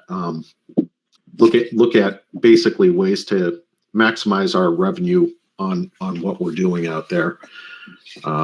There's been a number of different types of issues that have been raised to me since I've been here, and we plan on looking at it. Unfortunately, we probably won't be able to implement those changes this coming season, but probably the year after.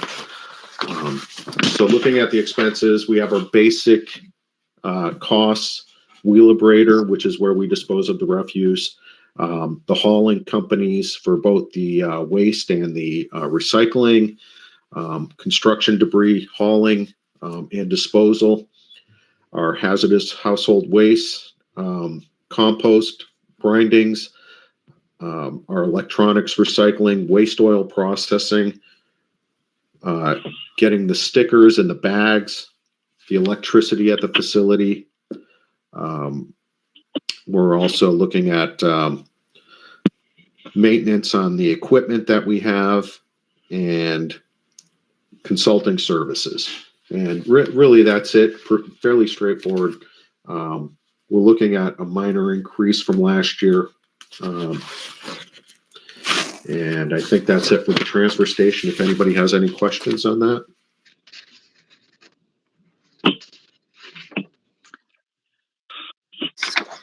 All right. No questions? Moving along. All right. Utilities and Okay. Facilities Department. That's myself and the 2 clerks. It's the salary for those positions. We're looking at, again, at a modest increase. Looks to be about 2%.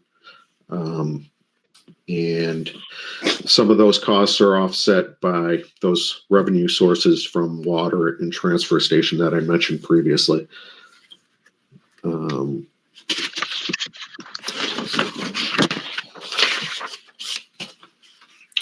With regard to our expenses, we've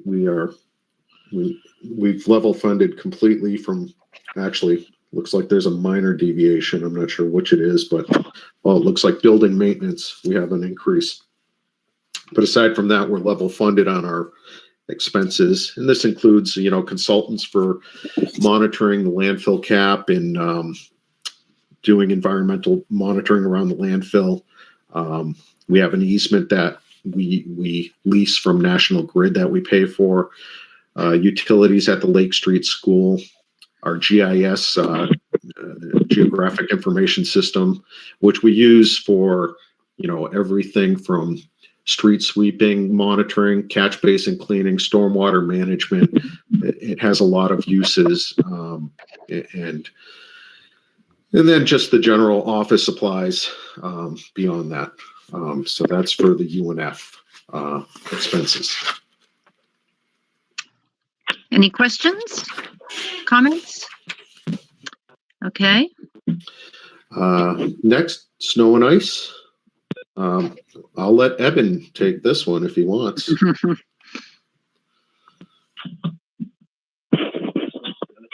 So I'd like to pass on this one. Okay.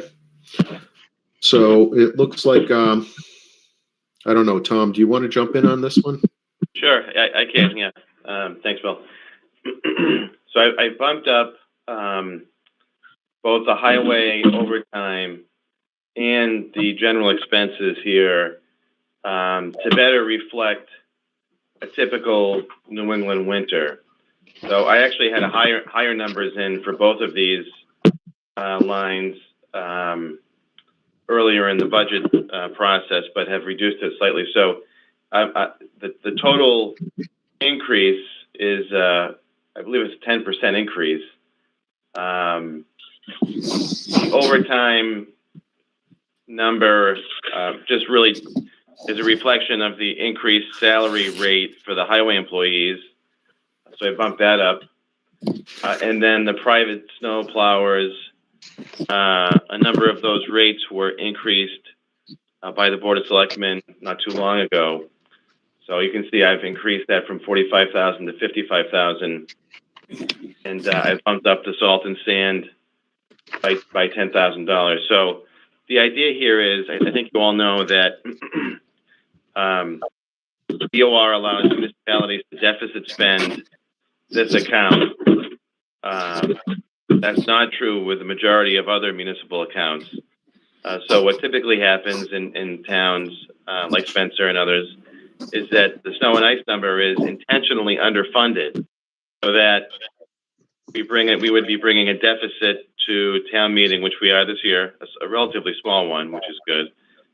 But that deficit that gets made up with free cash in May comes out of the free cash pot of money, which reduces the amount that the town can spend on capital. So the increase here is designed to minimize the deficit at the end of the fiscal year. So, but no one has a crystal ball, and we all know the winter that we had back in 2015, I believe, blew a hole through the budget then, and any heavy snowfall season could potentially blow a hole through this proposed budget. But I think that I think this is a pretty reasonable increase. So that's all. Thank you. Any additional questions for Tom on snow and ice?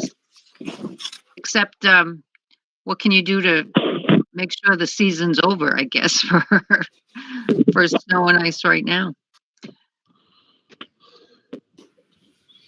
Okay, if there are no additional questions. Madam Chairman, I've got a quick question Tony, for Mr. Cundiff and Eben. I thought I heard during a capital meeting a reference to the fact that we may go to a liquid snow removal product for the roads. Is there a trade-off with that? Is it not good for the cold New England weather? Because I've seen it used in other states effectively. Have we ever considered going with that? Is that cheaper or more expensive? Eben?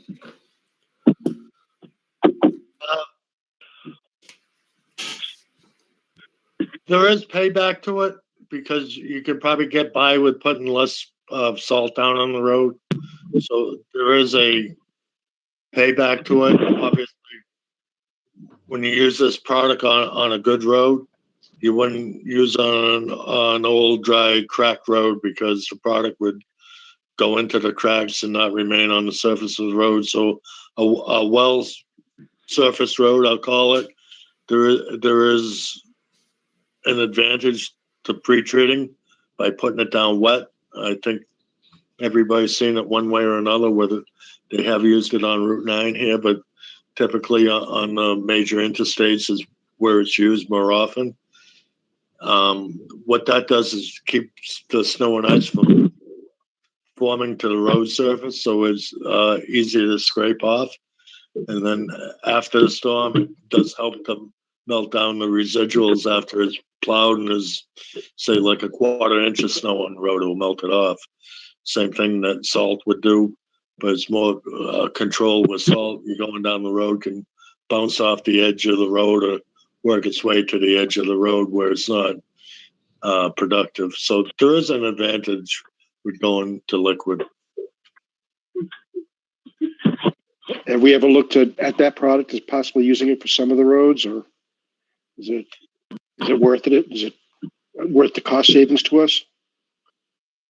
Right now, we're down on salt usage. I think we've done well over the last few years as far as calibrating trucks.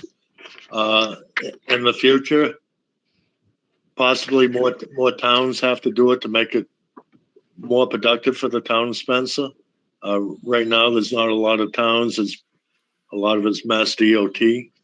Their budget's much bigger than ours to have specialized trucks going down the road and spraying this liquid, or that would require a specialized truck. Got it. All right. Thanks, Evan. Appreciate it. Okay. Right, my question was going to be, would it require a new piece of equipment as well? Anyone, any additional questions on snow and ice? Okay, well, I believe that wraps up the, oh, no, I'm sorry, the traffic lights. We have the traffic lights and we have, the, street lights, correct? Yep. Is that right, Tom? That's right, Manager. Okay. And tree warden, I added that in as well. I'm sorry, the what? Tree warden. Tree warden. Oh, okay. Okay, so traffic lights, this is a annual cost that we carry to be prepared in case there's an incident with the traffic lights in the town, whether it's at Pleasant Street in Route 9 or near the shopping plaza over by Meadow Road. Excuse me. And so that's just to make sure that we have some funds available to respond to any incidents with the street traffic lights, traffic control lights.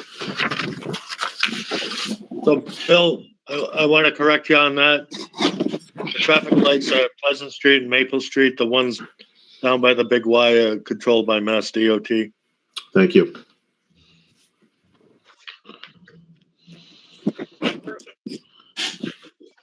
Okay. Then we have street lighting, and we talked about this earlier with regard to the LED street lights, the retrofit. We have maintained a decrease. You'll see the electricity cost has gone down from last year to this year, but we still have a service contract with Paxton Municipal Light. And again, that's not only to address outages, which will occur with the new LEDs. There is at the first several years, there's a high rate of failure. My understanding, it's in the order of 10 to 15%. Hopefully they occur within the warranty period. But if it's beyond warranty, then obviously we're going to have to replace those on our own. But in addition to that, it's for, getting Paxton Light to help us relocate fixtures if they need to be due to projects or special circumstances. And of course, police details associated with that also. Then lastly, we have the tree warden. This is stipend for the tree warden, and we carried a nominal budget. We certainly could use this budget easily. It's very expensive to take trees down with the traffic control and just the contractors to get out. We're carrying 15 days, I'm sure we could probably easily double that and use that amount of money, but I think we're being reasonable with maintaining a level fund on that. And we're pretty frugal. I know our tree warden is very frugal on taking trees down and selective with what he takes down. Bill, is Raymond in on the call? Do you know Ray Holmes? Are you there? I don't believe.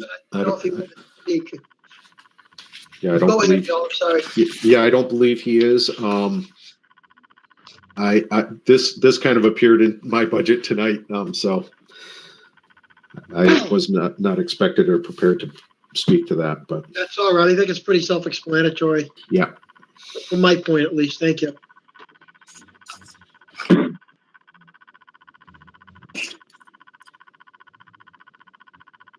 We all set, Mary? I believe we're all set. You're free at last, Bill.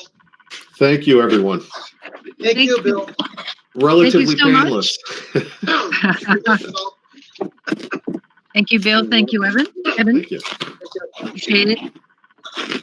Now moving along to the sewer department. I know that Jim LaPlante was there. Do we have any of the sewer commissioners as well? Frank, are you in your Frank car? White's on board. Okay, I'm on Frank. board. All righty. Thanks. So Jim, okay, Frank and Jim and any other sewer commissioners? I believe only Mr. White will be joining us this evening. Okay, thank you very much. So would you like to start, Jim? Yes, thank you all very much. First, I'd like to apologize. I'm having a Wi-Fi issue here at home, or else I'd join you remotely so I could see exactly what's being presented before you this evening.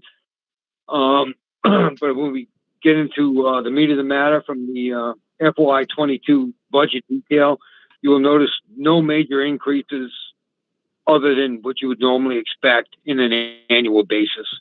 Except if you go to page 1 on salaries and wages, you will see on line item number 4, we are looking to hire a new chief operator to replace the soon-to-be departing and retiring Chuck Nevue, who's played a vital role in our department for many years.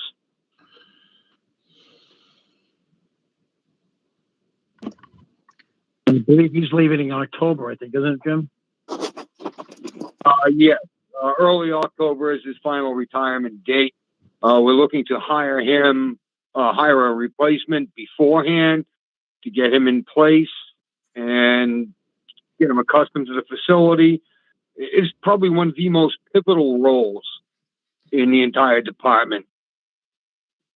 Besides, the superintendent. I mean, everybody plays a pivotal role. I don't want to undermine anybody, but it is a major role within the facility, and we need to make sure we have a qualified replacement for him. Mm-hmm. Absolutely.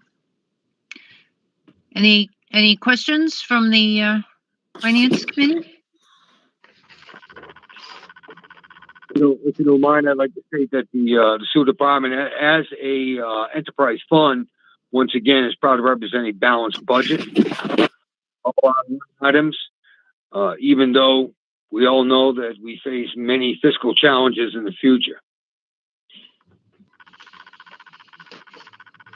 Mary, Bill. Yeah, go ahead.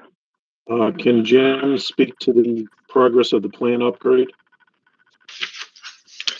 Yes, we are approaching 30% design this moment. Soon, shortly after that, within a month, we'll be in 60%. And once we get into the annual town meeting articles, you'll see that the sewer department's probably will be more active than you've ever seen in your article presentations. We have so many things before us. We're trying to be proactive. We are gradually raising rates in anticipation of the major increase in our debt service.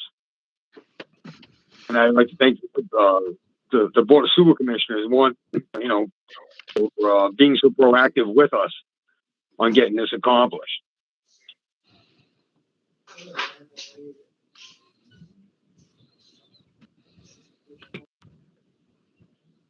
I know it's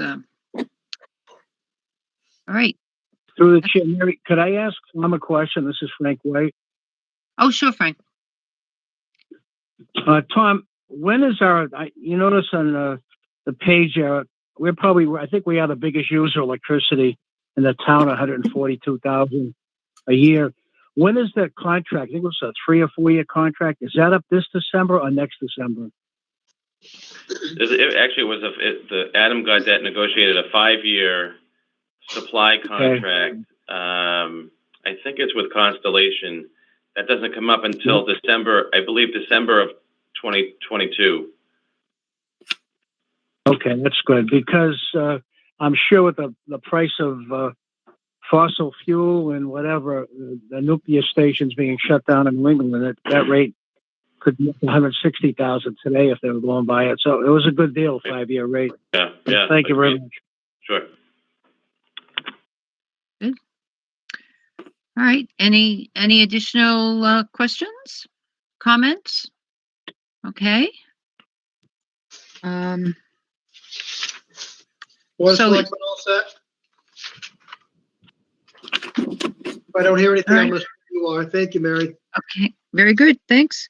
So we can I guess we can thank Mr. White and Mr. LaPlante for being so patient through everyone else's presentations.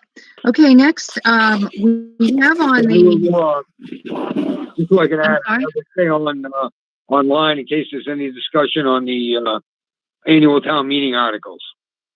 Sure. I believe we have 8 of them. Okay, yes, you do. So thank you. And that'd be very helpful. We're really just we're reviewing them tonight, so it would be good to have the backup information. Okay, number 5 on the agenda, discussion of the long-term ramifications of the regional school budget. And Dr. Hicks asked to put this on, and Dr. Hicks, have at it. Thank you. As you know, it's presently presented, we're miles apart with the Spencer East Brookfield Regional School District on what the town can adequately pay and be able to keep services that we presently have. And I don't think anybody on either the Finance Committee or the Board of Selectmen wants to see town services cut any more than they have already been cut back in 2013, as was stated earlier by a previous speaker. I have talked to Gary Suter about a half a dozen times over the past 3 or 4 weeks regarding the budget. I've also met with Paul Haughey and Gary a couple of weeks ago. I got a call this morning from Gary indicating that he and Dr. Haughey would like to meet with me. We're going to try to make that happen tomorrow. I had to leave town today in a family matter and get up there and meet with them. And I have been given some assurances that I will be happy with the meeting. That said, without going into any other detail before I have the meeting, I'm going to postpone discussion on this till a later date. And I'm really somewhat optimistic that we won't have to have that discussion. But if we do, we'll do it at a later date. So after tomorrow, I'll be able to say a lot more. And when I do, whatever I get that's firm, I will make sure that I email out to both the Board of Selectmen and the Finance Committee to give you an update on exactly what the school district is going to propose. So any questions on that from anyone on either board for the public? I think Mr. Gregory is going to fill us in on what that means procedurally in terms of our meetings and things, because Tom, you had a conversation this morning as well, correct, with the school folk? I did, Madam Chair. A good conversation with Dr. Haughey this morning, who told me that he and Mr. Suter are going back into their budget to potentially see if they can revise the assessment to the town. And he laid out for me a potential schedule where the school committee may be receiving a revised budget on April 13th.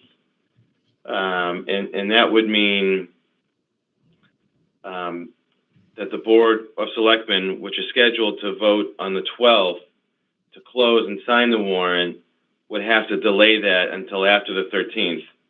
For the obvious reason, we wouldn't have the number until the next day. And it would also potentially mean that the Finance Committee's public hearing on the budget which is scheduled for April 20th, which is scheduled for April 13th, would need to be postponed a week or so. It's all workable. The hard deadline that we all have to remember is the 7-day posting requirement in state law for the annual town meeting warrant. So even if the Board of Selectmen wish to push out their vote to close and sign the warrant to the 26th, we still have some time. So,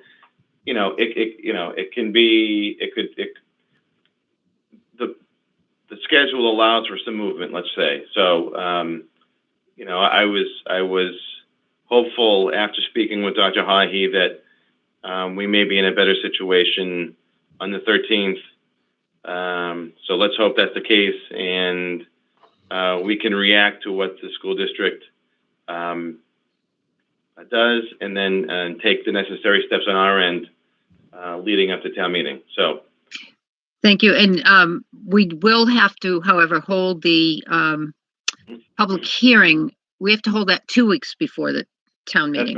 That's right, Madam Chair. I should have mentioned that as well. So by general bylaw, the public hearing on the budget, the town's budget, has to be 2 weeks before the annual town meeting. Folks, I want to interject that my game plan, if my four other members agree with me, is to have a special Board of Selectmen meeting to deal with this one issue after the 13th. And I am actually going to propose that we do it on either the 14th or the 15th. And I would ask the members that are on board if they're going to be available that evening for a short meeting to vote on the revised figure that I'm anticipating. So that would either be on Wednesday the 14th or what I think is Thursday the 15th. Gary, are you available on at 6 o'clock or 7 o'clock on those nights for a meeting? Yeah, I think I can get a pass for that, Ralph. Okay. John, how about you? No problem. No problem, Ralph. Okay, great. Tony? We'll make it work. Thank you, Tony. And Wendy, I don't think you're with us. I will shoot Wendy an email and let her know what's going on. And if it happens to be one of those days she can't meet, we'll meet on the alternate day. But I'll pick one of those days with Tom, and I'll have to see what else is on the calendar, because it's going to be a posted meeting, and we're going to go to meeting in the whole 9 yards like everything else. So that's my game plan, so that hopefully when you have the public hearing, Mary, you'll have the correct figures. Right. And I anticipate that the public hearing will be the April 20th, not April 13th. That will give everyone plenty of time to line up the ducks. Yeah, I did know that. And I said one item agenda. There may be a second one, but I'm gonna hold off on that. But it would be a short discussion, I'm sure, knowing what I think I may put on if I can't put it on at that time. So thank you all for your time. All right. Thank you. Are you going to adjourn, Dr. Hicks, or do you want to stick around? I think so. If someone would make a motion to the Board of Selectmen to adjourn, we'll let the FinCom go on with the rest of their meeting. So moved. Motion to adjourn. We have a motion by Mr. Second. Howard, seconded by, I think, Mr. Woodbury. We'll have a roll call vote. Mr. Pepe? Aye. Mr. Woodbury? Aye. Mr. Howard? Aye. And the chair votes aye. Thank you, everybody, for your time. Like I said last meeting, you're amazing for the Finance Committee with the time that you put in. Thank you so very much, and have a good rest of the meeting. Thank you for joining us, and enjoy the rest of your evening as well. Thank you very much. Take care now. Okay. All right. So next on our meeting is correspondence. Empty mailbox again there, Mr. Gregory? Actually, Madam Chair, I spoke too soon the other night. There was, and I apologize, there is some correspondence. There's the full Bay Path budget document. It's probably 50 pages, the hard copy of what, and then there's just also a one-page accounting summary for the Finance Committee. Oh, okay. I will, I'll pop in tomorrow, and because Brenda said that the printed copies of the survey arrived today. So for FMPC survey arrived today. So I'll be in. And just one copy of the Bay Path budget. That's Okay. correct. All right. Sometimes they send them to all, but I guess this year realizing that they weren't going to be distributed. Liaison reports. Bill Shemeth, has the school committee met? School committee has not met since our last meeting, Madam Chair. Okay, and CIPC, Chris Woodbury, do you want to, or did you postponed your today's meeting, correct? Correct, until April 5th. Okay, so do you have anything else? You don't have anything tonight, right? Or do you? Nothing. Nope. Okay, Nope. Great, thanks. All right, Tom, town administrator report? So, Madam Chair, I really have nothing to add relative to the fiscal 22 budget. We'll know, as you know, we'll know more about what the school district will be proposing on the 13th. I haven't made any adjustments to the operating budget in some time now, so nothing to really share at this point. Okay, great, thanks. So on to the draft warrant review. And you sent the latest and greatest this afternoon. And just give me a moment to share this on the screen. Yeah, thanks.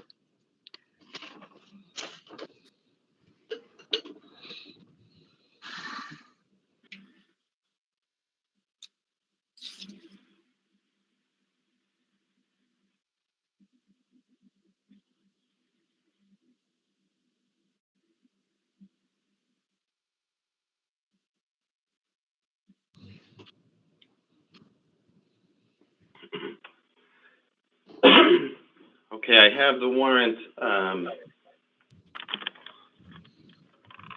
shown on the screen. Can folks see it? I can see it. Okay. Okay, so of course this is still a draft warrant. So there are a number of articles that still don't have dollar figures inserted, and there could be some revisions as we make our way closer to town meeting. But Article 1 is the standard end-of-year deficits article using free cash to fund anticipated deficits by the end of the fiscal year. You can see the snow and ice expenses, $81,000. Police salaries and expenses, those were already addressed earlier in the evening. Otis expenses, those were intended to cover the interim town planner services through CMRPC. When we were between positions, town council overage is expected to be about $15,000. A lot of that's was driven by a number of the land use questions that were raised, issues over the past year. Town accountant expenses, $4,500 to pay for an independent audit of the planning board revolving account. And that brings the total to $133,500. So I have, I'm Okay. sorry, I know, I have two things. Number one, town council, so have you increased the town council? I know that a couple of years ago, the town council account was decreased.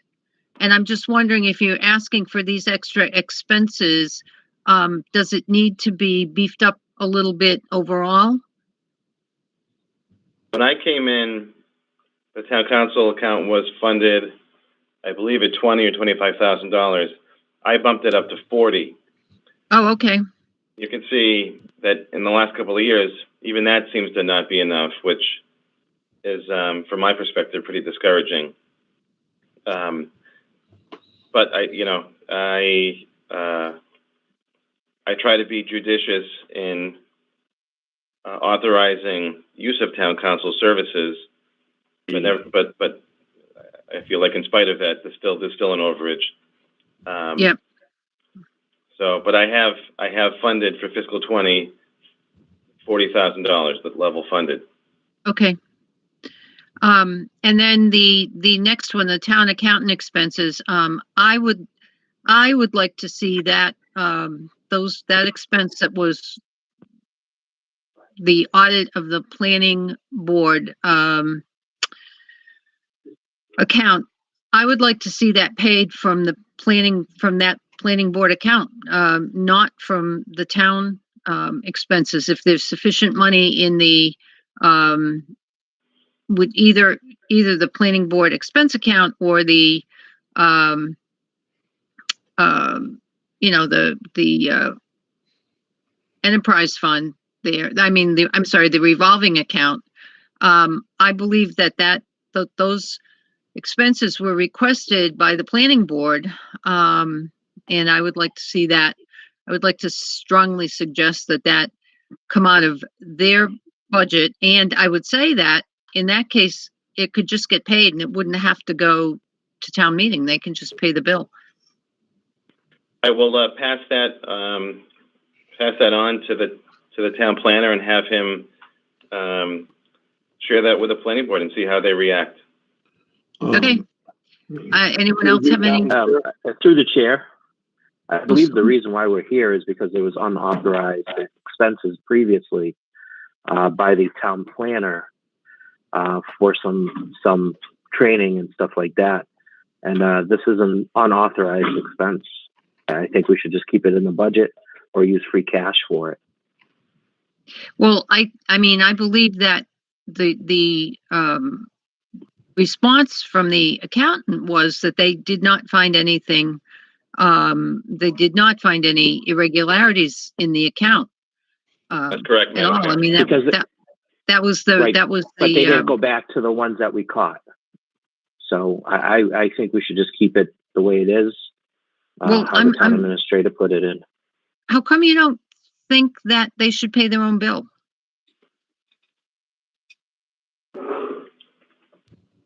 That was actually authorized by the select board, remember? So the select board authorized And at the time, they did not, the select board did not specify where the money was coming from. Right. Right. But So, again, I mean, it's still, I mean, the select it's still board did kind it, of and open. I believe it should just come out of either free cash and or how the town administrator currently has it. Okay, and thanks, Chris. I appreciate that. We can agree to disagree. So, I'd appreciate it if you'd, if you would mention both sides of the discussion there. Okay. Anyone else have any? Madam Chair. Madam Mr. Chairman. Shemuth. All right. So I heard Bill Shemuth first and then Ed. Okay, Question Bill? for you, the administrator. I know that there are certain allowed expenditures when any revolving account is set up. So I don't know that, not sure if the audit of that particular account is an allowable expense under that account. So we'd have to double check that. The issue of the budget, if you're taking something out of their budget, something else may go undone and I don't know what that is. So we should be made aware of that. If they have to pay the $4,500 out of their budget, what aren't they able to do? So I can answer that Right, question. and That's for you, Madam Chair. So there wouldn't be an overage in the town accountant expenses were it not for this planning board revolving account independent audit. So I had to find a place to charge that expense to, and the only appropriate place to charge that to would be town accountant expenses. So it doesn't displace another expense. It creates an overage in that line item because it was never budgeted in the first place. No, my question was more if it comes out of the planning board expense account, what are they unable to do as a result of that? Oh, I'm sorry. I misunderstood that question. I can answer that too. So right now there's approximately 37,000 plus or minus in the planning board revolving account. last year, there was some discussion about going to town meeting to fund a rewrite of the master plan, which is dated 2003. So it's 18 years out of date. And the thought at the time last year was to go to town meeting with half of the approximately $75,000 required to pay for the consulting services to do this, half from free cash and half from planning board revolving, plus or minus. So if the $4,500 were charged to planning board revolving, then the amount potentially that could be contributed from that account to that purpose would be decreased. However, it's not really an issue because the planning board voted last year not to go forward in that direction, and it's not on this year's annual town meeting warrant, so it's rather a moot point at this stage. That doesn't mean that the need to revisit the master plan has gone away. It's just they recognize it's not a good time in the middle of the pandemic and the budget situation to do that. I'm not sure what their rationale is. I just that they voted no on that. So the correct procedurally, the planning board would have to vote to authorize the 4,500 for the audit in order for it to come out of the revolving fund. Correct? They would have to approve of that. That's right. Thank you. Ed. Mine's partially related. Chris Woodbury and Tom both mentioned that it eventually might get paid out of free cash anyway. So while you're talking about the accounting issue, I'm just wondering where it ultimately is going to come from. Is it either way? Does it come out of free cash or is there another source? So through you, Madam Chair, all of those expenses you see in Article 1 that total $133,500, all of that comes out of free cash. That's what I thought. Thank you. That's right. Madam Chairman, this is Gary. Can I jump in for 1 minute? Sure, Gary.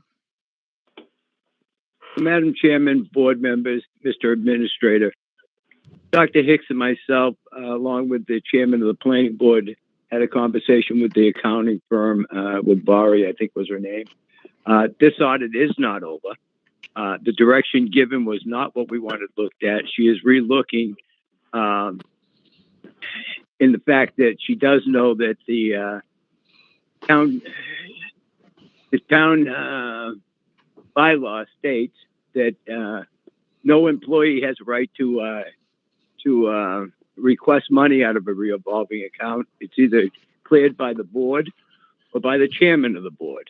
So when you say you read the report, that report is not complete.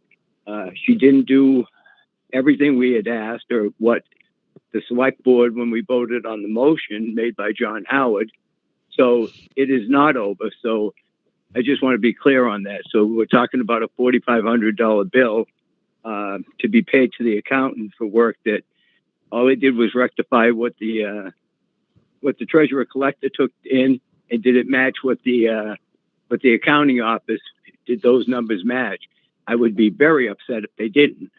So I just want to be clear, is when we say that they gave a report, there was nothing there, it's not really true. So I just wanted you all to be aware of that. We are continuing on. Thank you. Okay, thank you. And so will there be additional expenses, do you think? She's going to give us a quote, Mary. I don't have it today. Dr. Hicks was sent her the information that we had, so we'll get a good idea. Okay, thanks. All right, Article 2.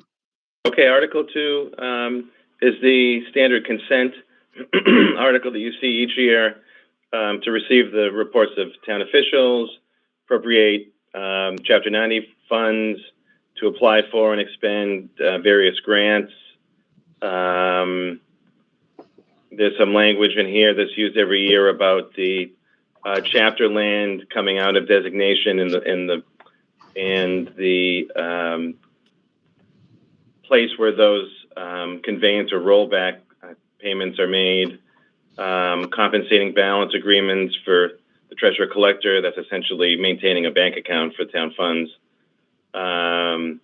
and then authorize the Board of Selectmen to enter into and negotiate contracts. Article 3 is the standard article each year, which reauthorizes the 6 revolving accounts, revolving funds. You see there the spending limits have not changed in the time that I've been here. Article 4 sets the salaries for elected officials for fiscal 22. No changes here other than a 2% increase for the treasurer, collector, and town clerk. I just want to jump in and say that I don't know how if folks have watched, but Bill Wall had mentioned a couple of meetings ago that perhaps returning the stipend for the Board of Selectmen. So just want to say that in recognition of all the work that the selectmen do. Okay, moving on. Article 5. Every year, this article is taken up. This article replaces and updates schedules A, B, and C in the town's personnel bylaw, which governs, among other things, salaries for the non-union personnel. So you can see Schedule A, and you can see in each of these schedules, there's some updates, either a new person, a new position, with new positions, in fact. So you can see the recording secretary for Otis is being placed in there for the first time. That's in bold at $16.50 an hour.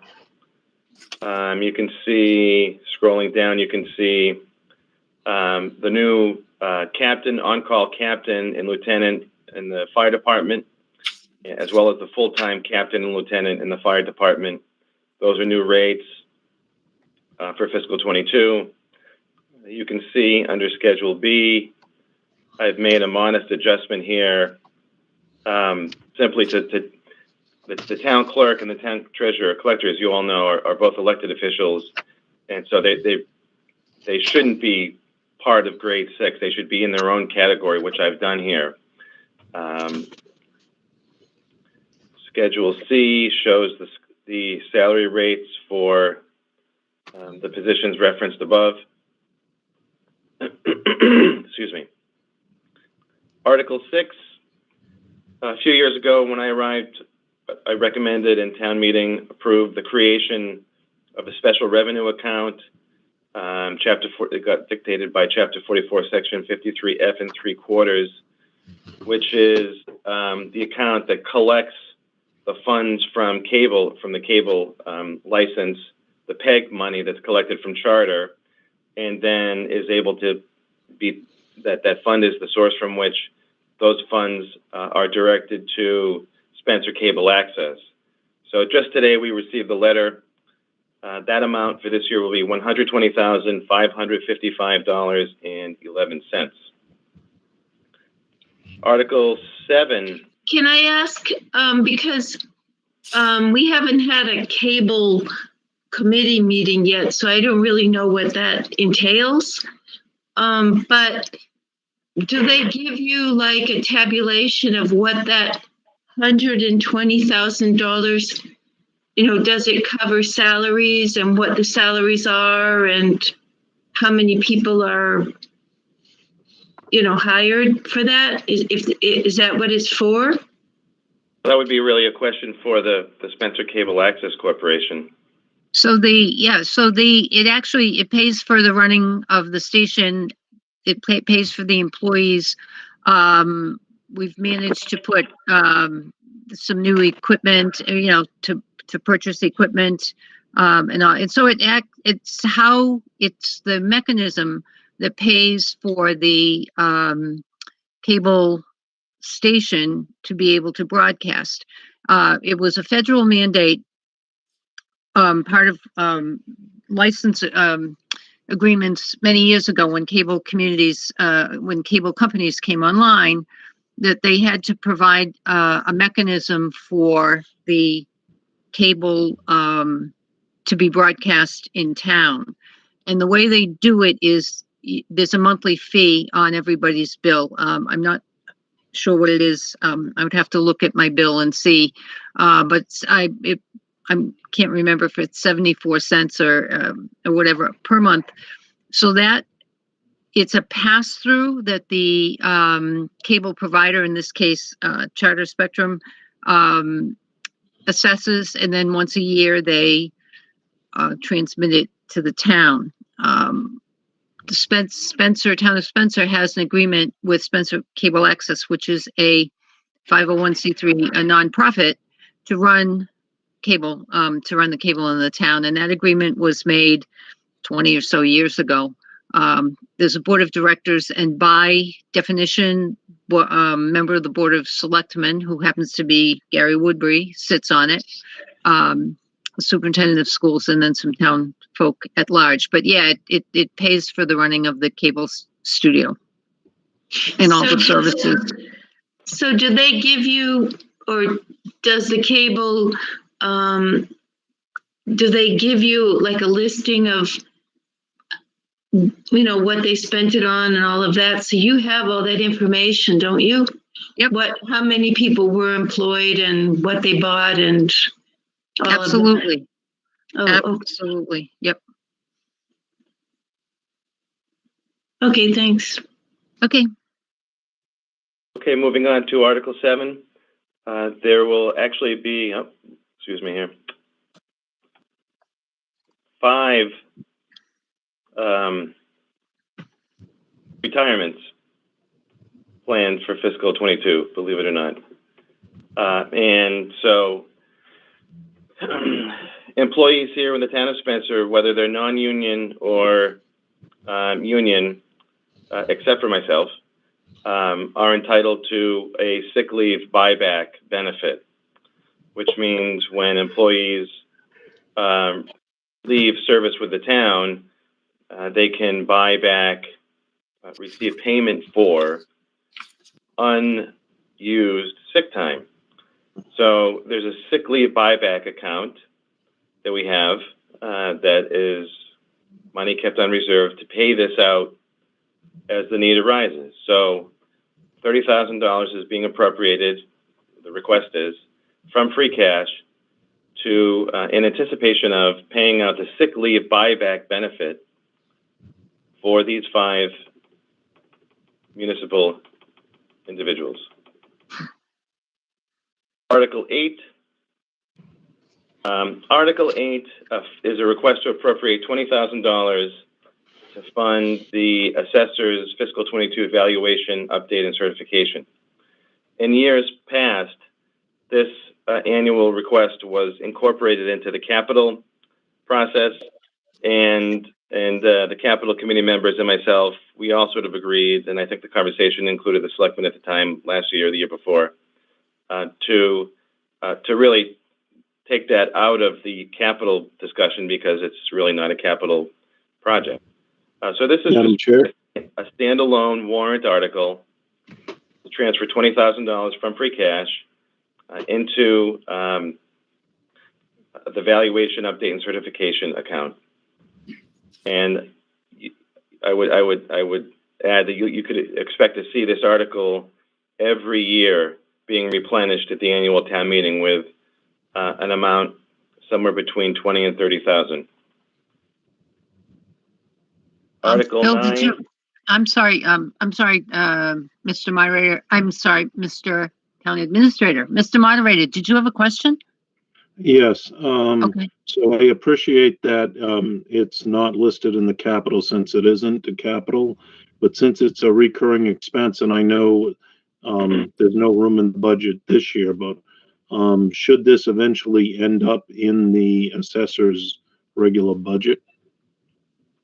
So through you, Madam Chair. So the question is, this has been asked before, and it's the assessor's intent not to have this expense reside within her operating budget because the draw on these dollars is cyclical. So she needs to have money on account each year, and she doesn't want these dollars to close out each year because I think you all know that in Massachusetts there's a 5-year revaluation process. On it used to be 3 years. Every 5th year, an extensive revaluation has to take place, which costs quite a bit of money. So that's a fluctuating expense up and down over the cycle of 5 years. So if those dollars reside, if this expense resides within her operating budget, then when we get to that 5th year, the request will be pretty substantial to fund that 5th year revaluation process or required revaluation. So it was the assessor's intent before I arrived here. This was the case long before I arrived here, to keep those dollars out of the operating budget and to fund them as a standalone article. I hope that answers the question. So do they always have to be funded from free cash, or could you technically raise and appropriate? I could raise and appropriate. I could raise and appropriate from taxation, Bill, but then I'd have to find room for it. So those are precious tax levy dollars, and I already have the budget balanced right now, the tax levy balanced.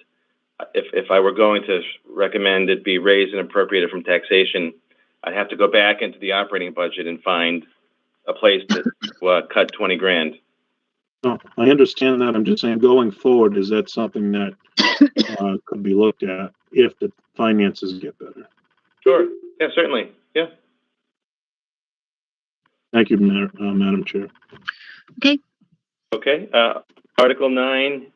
You can see this is the Spencer East Brookfield Regional School District assessment. If the dollars are dollar figures aren't inserted because we're not quite there yet. Article 10 is the assessment for Bay Path. Those are all firm numbers. You can see minimum local, the additional assessment at 0, transportation assessment, and capital, debt service and capital. The next several articles address the Chapter 74 out-of-district, excuse me, vocational program authorized by state law, tuition and transportation, a student at Smith. We have a student, actually I have to update this. We have 2 students now attending Tantascwa. So I have to update. I just learned of a new student attending Tantascwa last week. So Article 12, I have to double that number. And then Article 13, I also learned last week of a new student who will be attending Pathfinder Regional Vocational Technical High School in Palmer. Tom, the transportation for Sturbridge wouldn't double though, correct? Oh, for Tantascwa? For Tantascwa, yeah. Well, it may if the students can't ride together. So I need to do a little bit more research on that.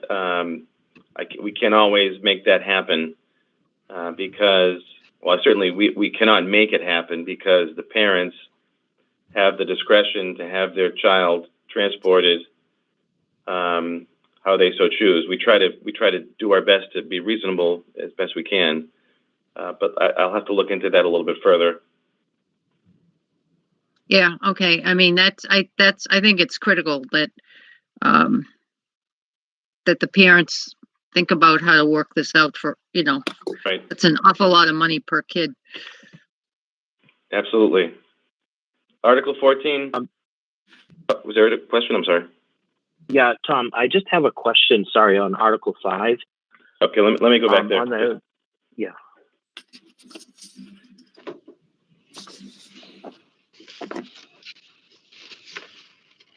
Okay. Under Schedule A, it says fire department captain full-time, fire department lieutenant full-time. We don't have those positions. We have 4 firefighters, full-time firefighters. So I'm just wondering about that. So there was a promotion recently. So when the deputy chief, William Locke, retired end of last year, Corey LeCare was appointed deputy chief.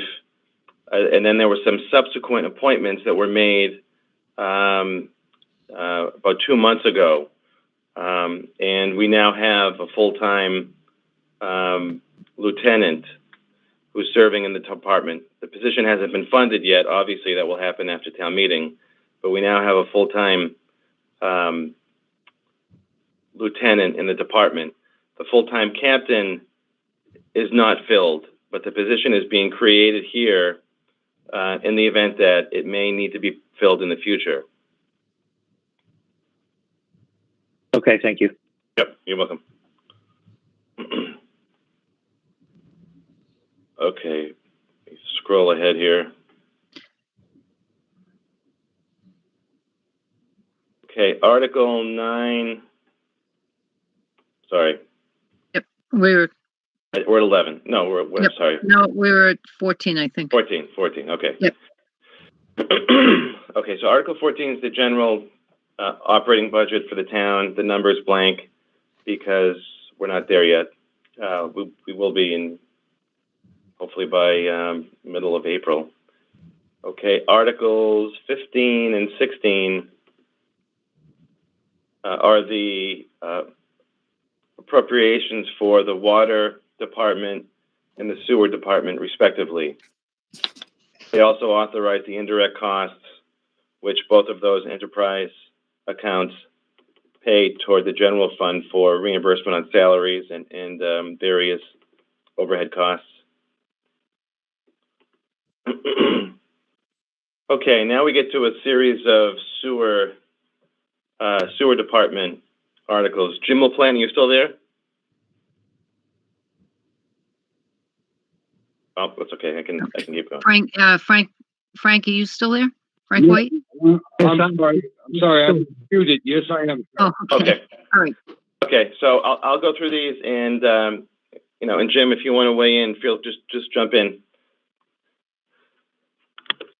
Okay. Article 17. Some of the sewer debt is being paid. The debt service for next year is being paid not out of the sewer operating budget, but by sewer retained earnings, which is the equivalent of free cash in an enterprise account, enterprise fund. So this is the debt service for previously authorized borrowing about 4 years ago. Article 18 seeks to appropriate funds. Excuse me, I think, did you miss 16? This is Frank White. You missed 16, right? Oh, I'm sorry. Did I? Let me go back. Okay. Oh, no, Thank you. I think I mentioned that. So You did. Yeah, Article 16 is the same article as 15 was that appropriates. 16 appropriates funds to operate the sewer department and also authorize the indirect costs. Okay, all right. I'm sorry. Okay, thank you. That's okay. Jumping ahead to Article 18. Let's see. Okay, so 18 is similar in nature to 17, where debt service that's due on a previous borrowing, due next year, is going to be paid out of the sewer retained earnings account instead of out of the sewer operating budget. Article 19 appropriates requests an appropriation of $150,000 to fund owner's project manager services, OPM services, associated with the design and construction of the sewer wastewater treatment plant upgrade, any public building project valued over $1.5 million by state law requires a municipality to hire an OPM, an owner's project manager, and this article appropriates funds for that specific purpose to be paid out of sewer retained earnings. Article 20 is a request to appropriate $60,000 for a phase 2 sewer system evaluation study. And this funding source is also retained earnings. Is that plant related or is that like out in the pipes? I believe that's associated. That would be, Go ahead, Jim. I'm sorry. Go ahead. no, I'm sorry, Tom. What that is what's on everybody's mind. Doing the sewer moratorium. We have now, I've been superintendent for 5 years. In the last 4 years, we've been involved in a sewer system evaluation study to identify and mitigate all forms of inflow and infiltration into the system, to tighten up our collection system so that we can accept new business, new flows of that nature. This is phase 2 of that program. We've already spent over $400,000. One of the articles right here is the aggressive pay down of that initial borrowing for the initial portion of that study. This would be phase 2 of that program, which I already said. What we're going to do is we're just chasing it down. We're trying to identify those sources, where our major problems are, so we can wrap them up, mitigate the situation, and we can continue with the development of the community. Okay. Article 21. Now we're going to be getting into some capital articles, and I just want to remind the Finance Committee and anyone listening that the Capital Improvements Planning Committee has one final meeting next Monday, April 5th, to round out their work this spring. So just please keep in mind that these numbers that I've inserted here are preliminary numbers, and just that the Capital Committee has a little bit more work to do. So Article 21 is an appropriation for $75,000 out of sewer retained earnings for the purchase of a trailer jetter. This is a device that the superintendent went into great detail with the Capital Committee on. I don't know, Jim, do you want to provide a quick update on that? Yes, thank you, Tom. The sewer jetting trailer will allow us to not only more rapidly respond, but in a more fiscal aspect, respond to emergencies or blockages within the system. We currently budget $15,000 a year annually in our budget for jetting services. That would equal, at this time in my time as a superintendent, in 5 years, would equal $75,000. By the purchase of this piece of equipment would not only remove that annual cost, but allow us a greater response time to these emergencies or these maintenance situations that are bound to us by our NIPD's permit. Okay. Article 22. Okay, so this is the article that will appropriate upwards of $30 million for the wastewater treatment plant upgrade, and it authorizes the treasurer, with the approval of the selectmen, to borrow funds for this purpose, namely through the state revolving fund, the SRF loan program, at a low interest loan. The reason why you see a sum of money and not a stated number in there is that there's some pre-procurement activities that are underway right now, and bids are supposed to be opened in the beginning of at the end of April. Is that right, Jim? At the end of April? Yes, that's what we're hoping for. Yeah. So we're not going to have a solid number to include, a specific number to include in the warrant article when the board signs the warrant. But when we go to town meeting, by then we'll have a motion that will provide a specific dollar amount. Okay, so the warrant article will read, to see if the town will vote to appropriate a sum of money. But the motion that's brought under that article at town meeting will give the specific dollar amount, because we need more time to have these pre-procurement items, bid items opened up. Is that clear? This is a borrowing article then, Tom? This is a borrowing article, and it will be a This would two-thirds be vote. 2/3. That's right. And just keep in mind too that some of these, all of these, the whole warrant will be reviewed by town council. So some of these, the language in this is my, for instance, Article 2 is my best take at the article. It may be, the wording may be slightly revised after town council looks at it. So, but the intent of the article remains the same. Through the chair, this is, we have, the critical point is here to have the design done so we can go out for bid. And Jimmy, you may want to fill in, where do we probably 50-60% there, the engineering for the design of the plant? That's a critical thing. We're And that's got you're close to Frank. We are waiting for final 30%, and within a month we'll have 60%. But what the pre-procurement articles do for us is allow us to secure that equipment at today's pricing, instead of waiting for us to buy it 2 years down the road when the price increases, once we settle on the equipment that we want to meet our NIPD's permit. We still have to do that. Yep. Okay. Okay.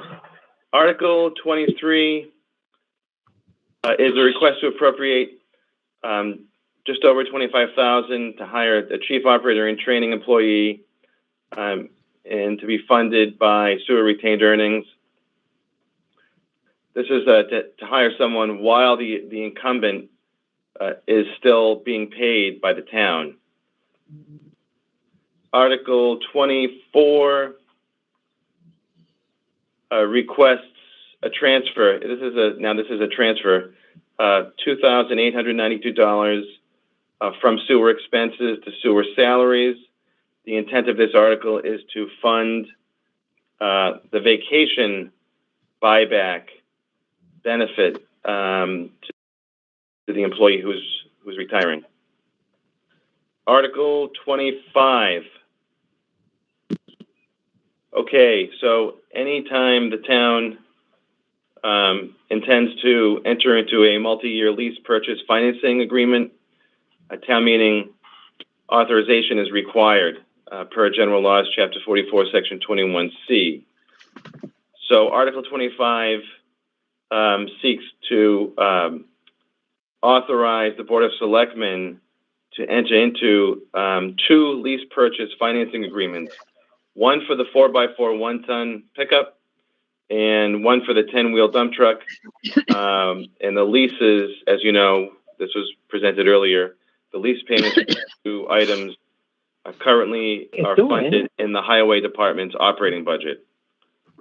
In the total year 1 lease payments combined is approximately $110,000.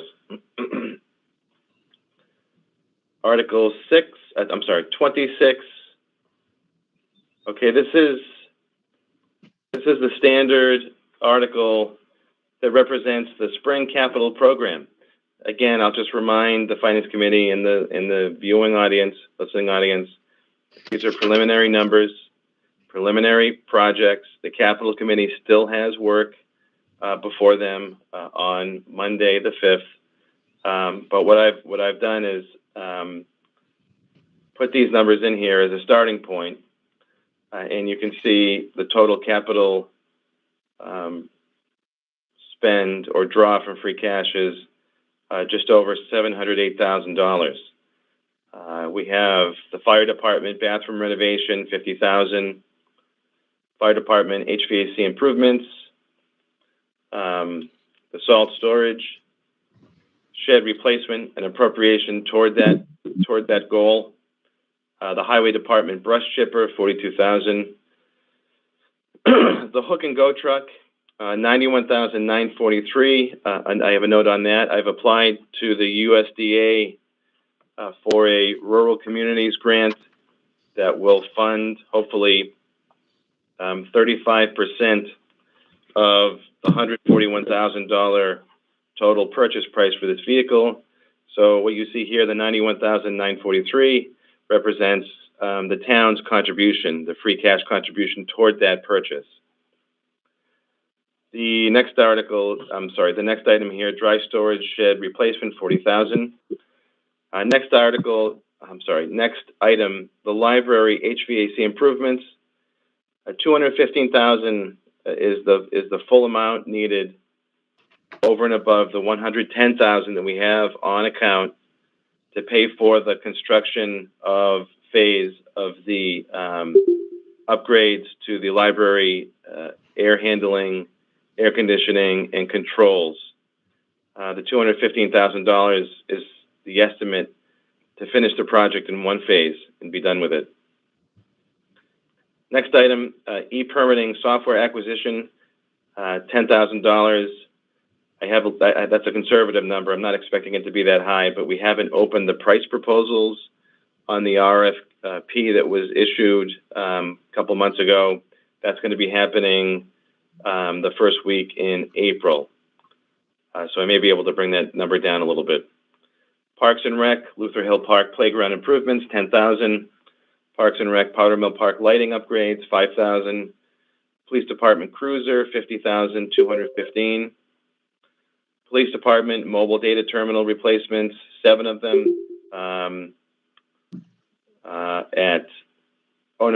three of them. I'm sorry, 3 of them at $7,000 each, $21,000. UNF superintendent's vehicle, $30,000. The total purchase price is, I believe, $48,400. The $18,400 piece of that would come from from water retained earnings. So as I said earlier, this is a preliminary article. I'll hear from the Capital Committee on Monday, and perhaps some of these may change.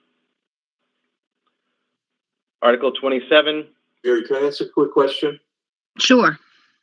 Through you to Tom, on the salt storage shed, how much is in that account if this gets appropriated? How close are we?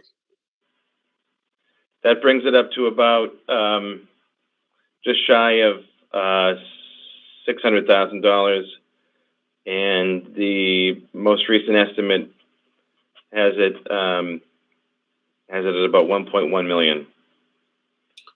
So okay. there's a delta there of about $500,000. Thank you. Okay. Okay, article. Let me back up. So every year, as you all know, when town meeting appropriates funds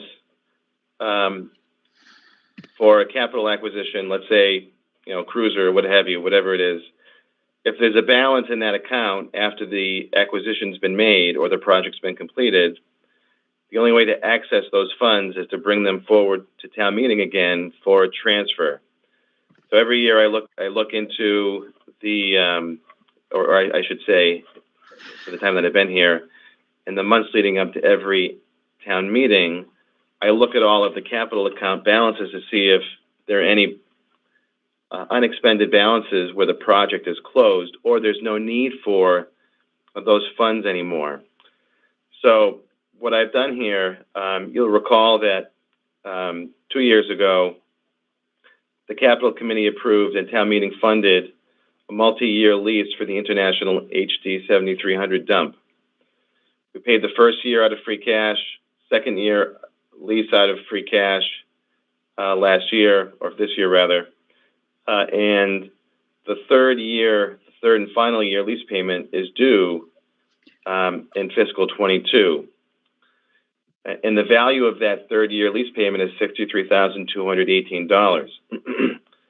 So what I've been able to do here is recommend that to get to that number, $30,661.51 in unspent prior year capital accounts be transferred, and then a balance taken from free cash of $32,556.49 be combined to get us the full value of that lease payment. So you can see these balances. Voting machine replacements, is a little bit in there. Main Street tips repair, I've been told this is a project that can be closed out. The Cherry Street Fire Station demolition, there's really been no movement, no discussion on that building right now. I can see, I can justify using those funds at this point. Some smaller balances, underground storage tank removal at Lake Street, prior year highway acquisition, a little bit of money in the LED street lighting upgrade account, engine 3 extrication tools, small balance, and the mosquito spraying. I've taken that out of the account.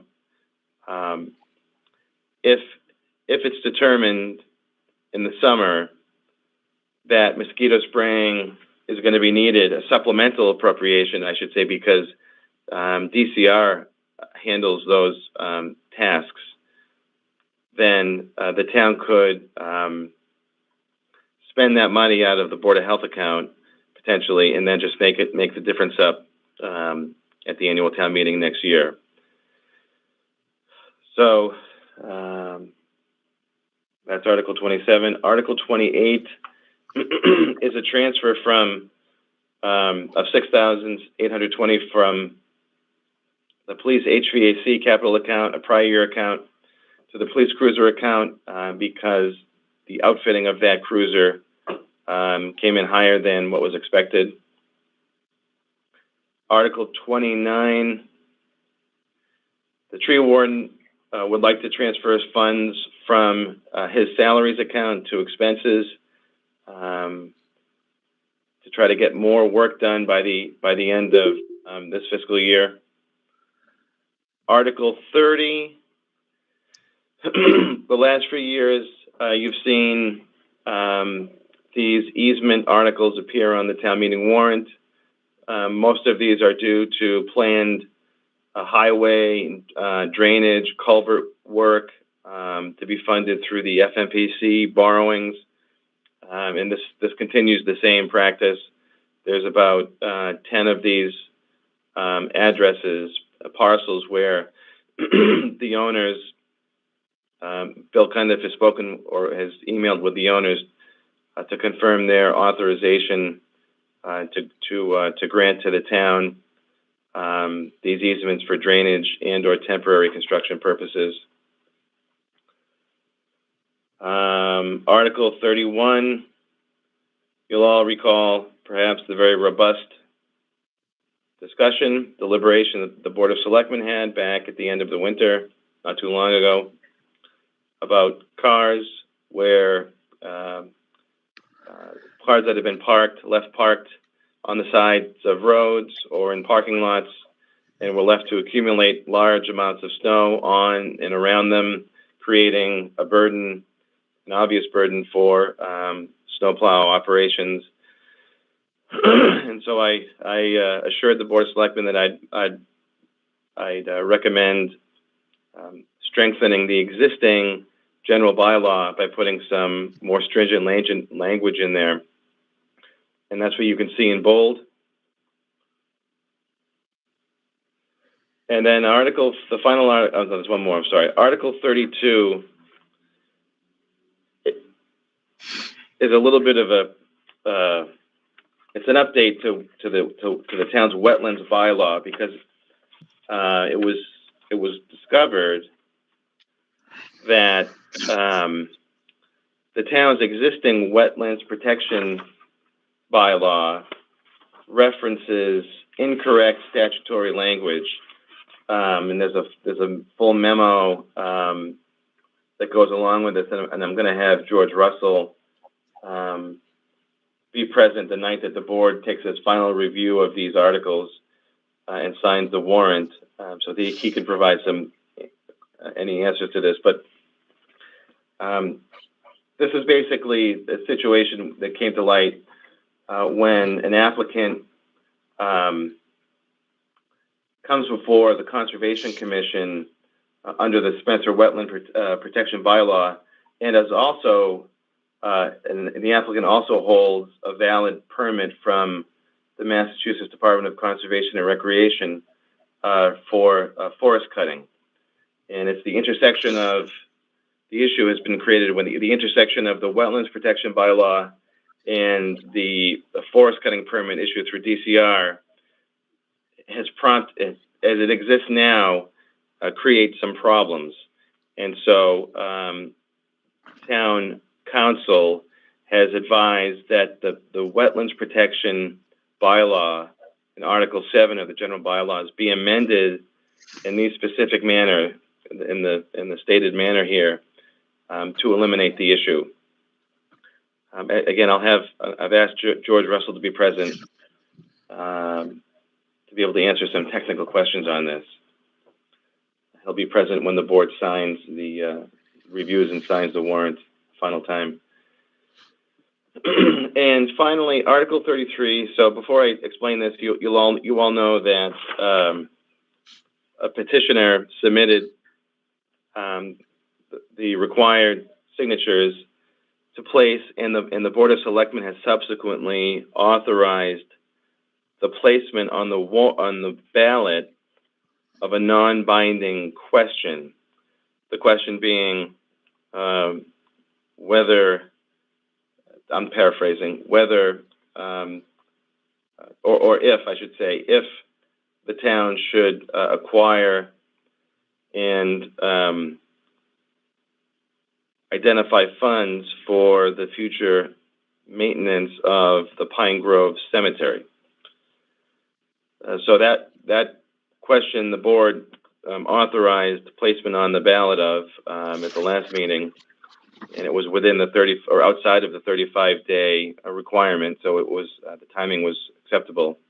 But I was asked to put a non-binding warrant article in front of town meeting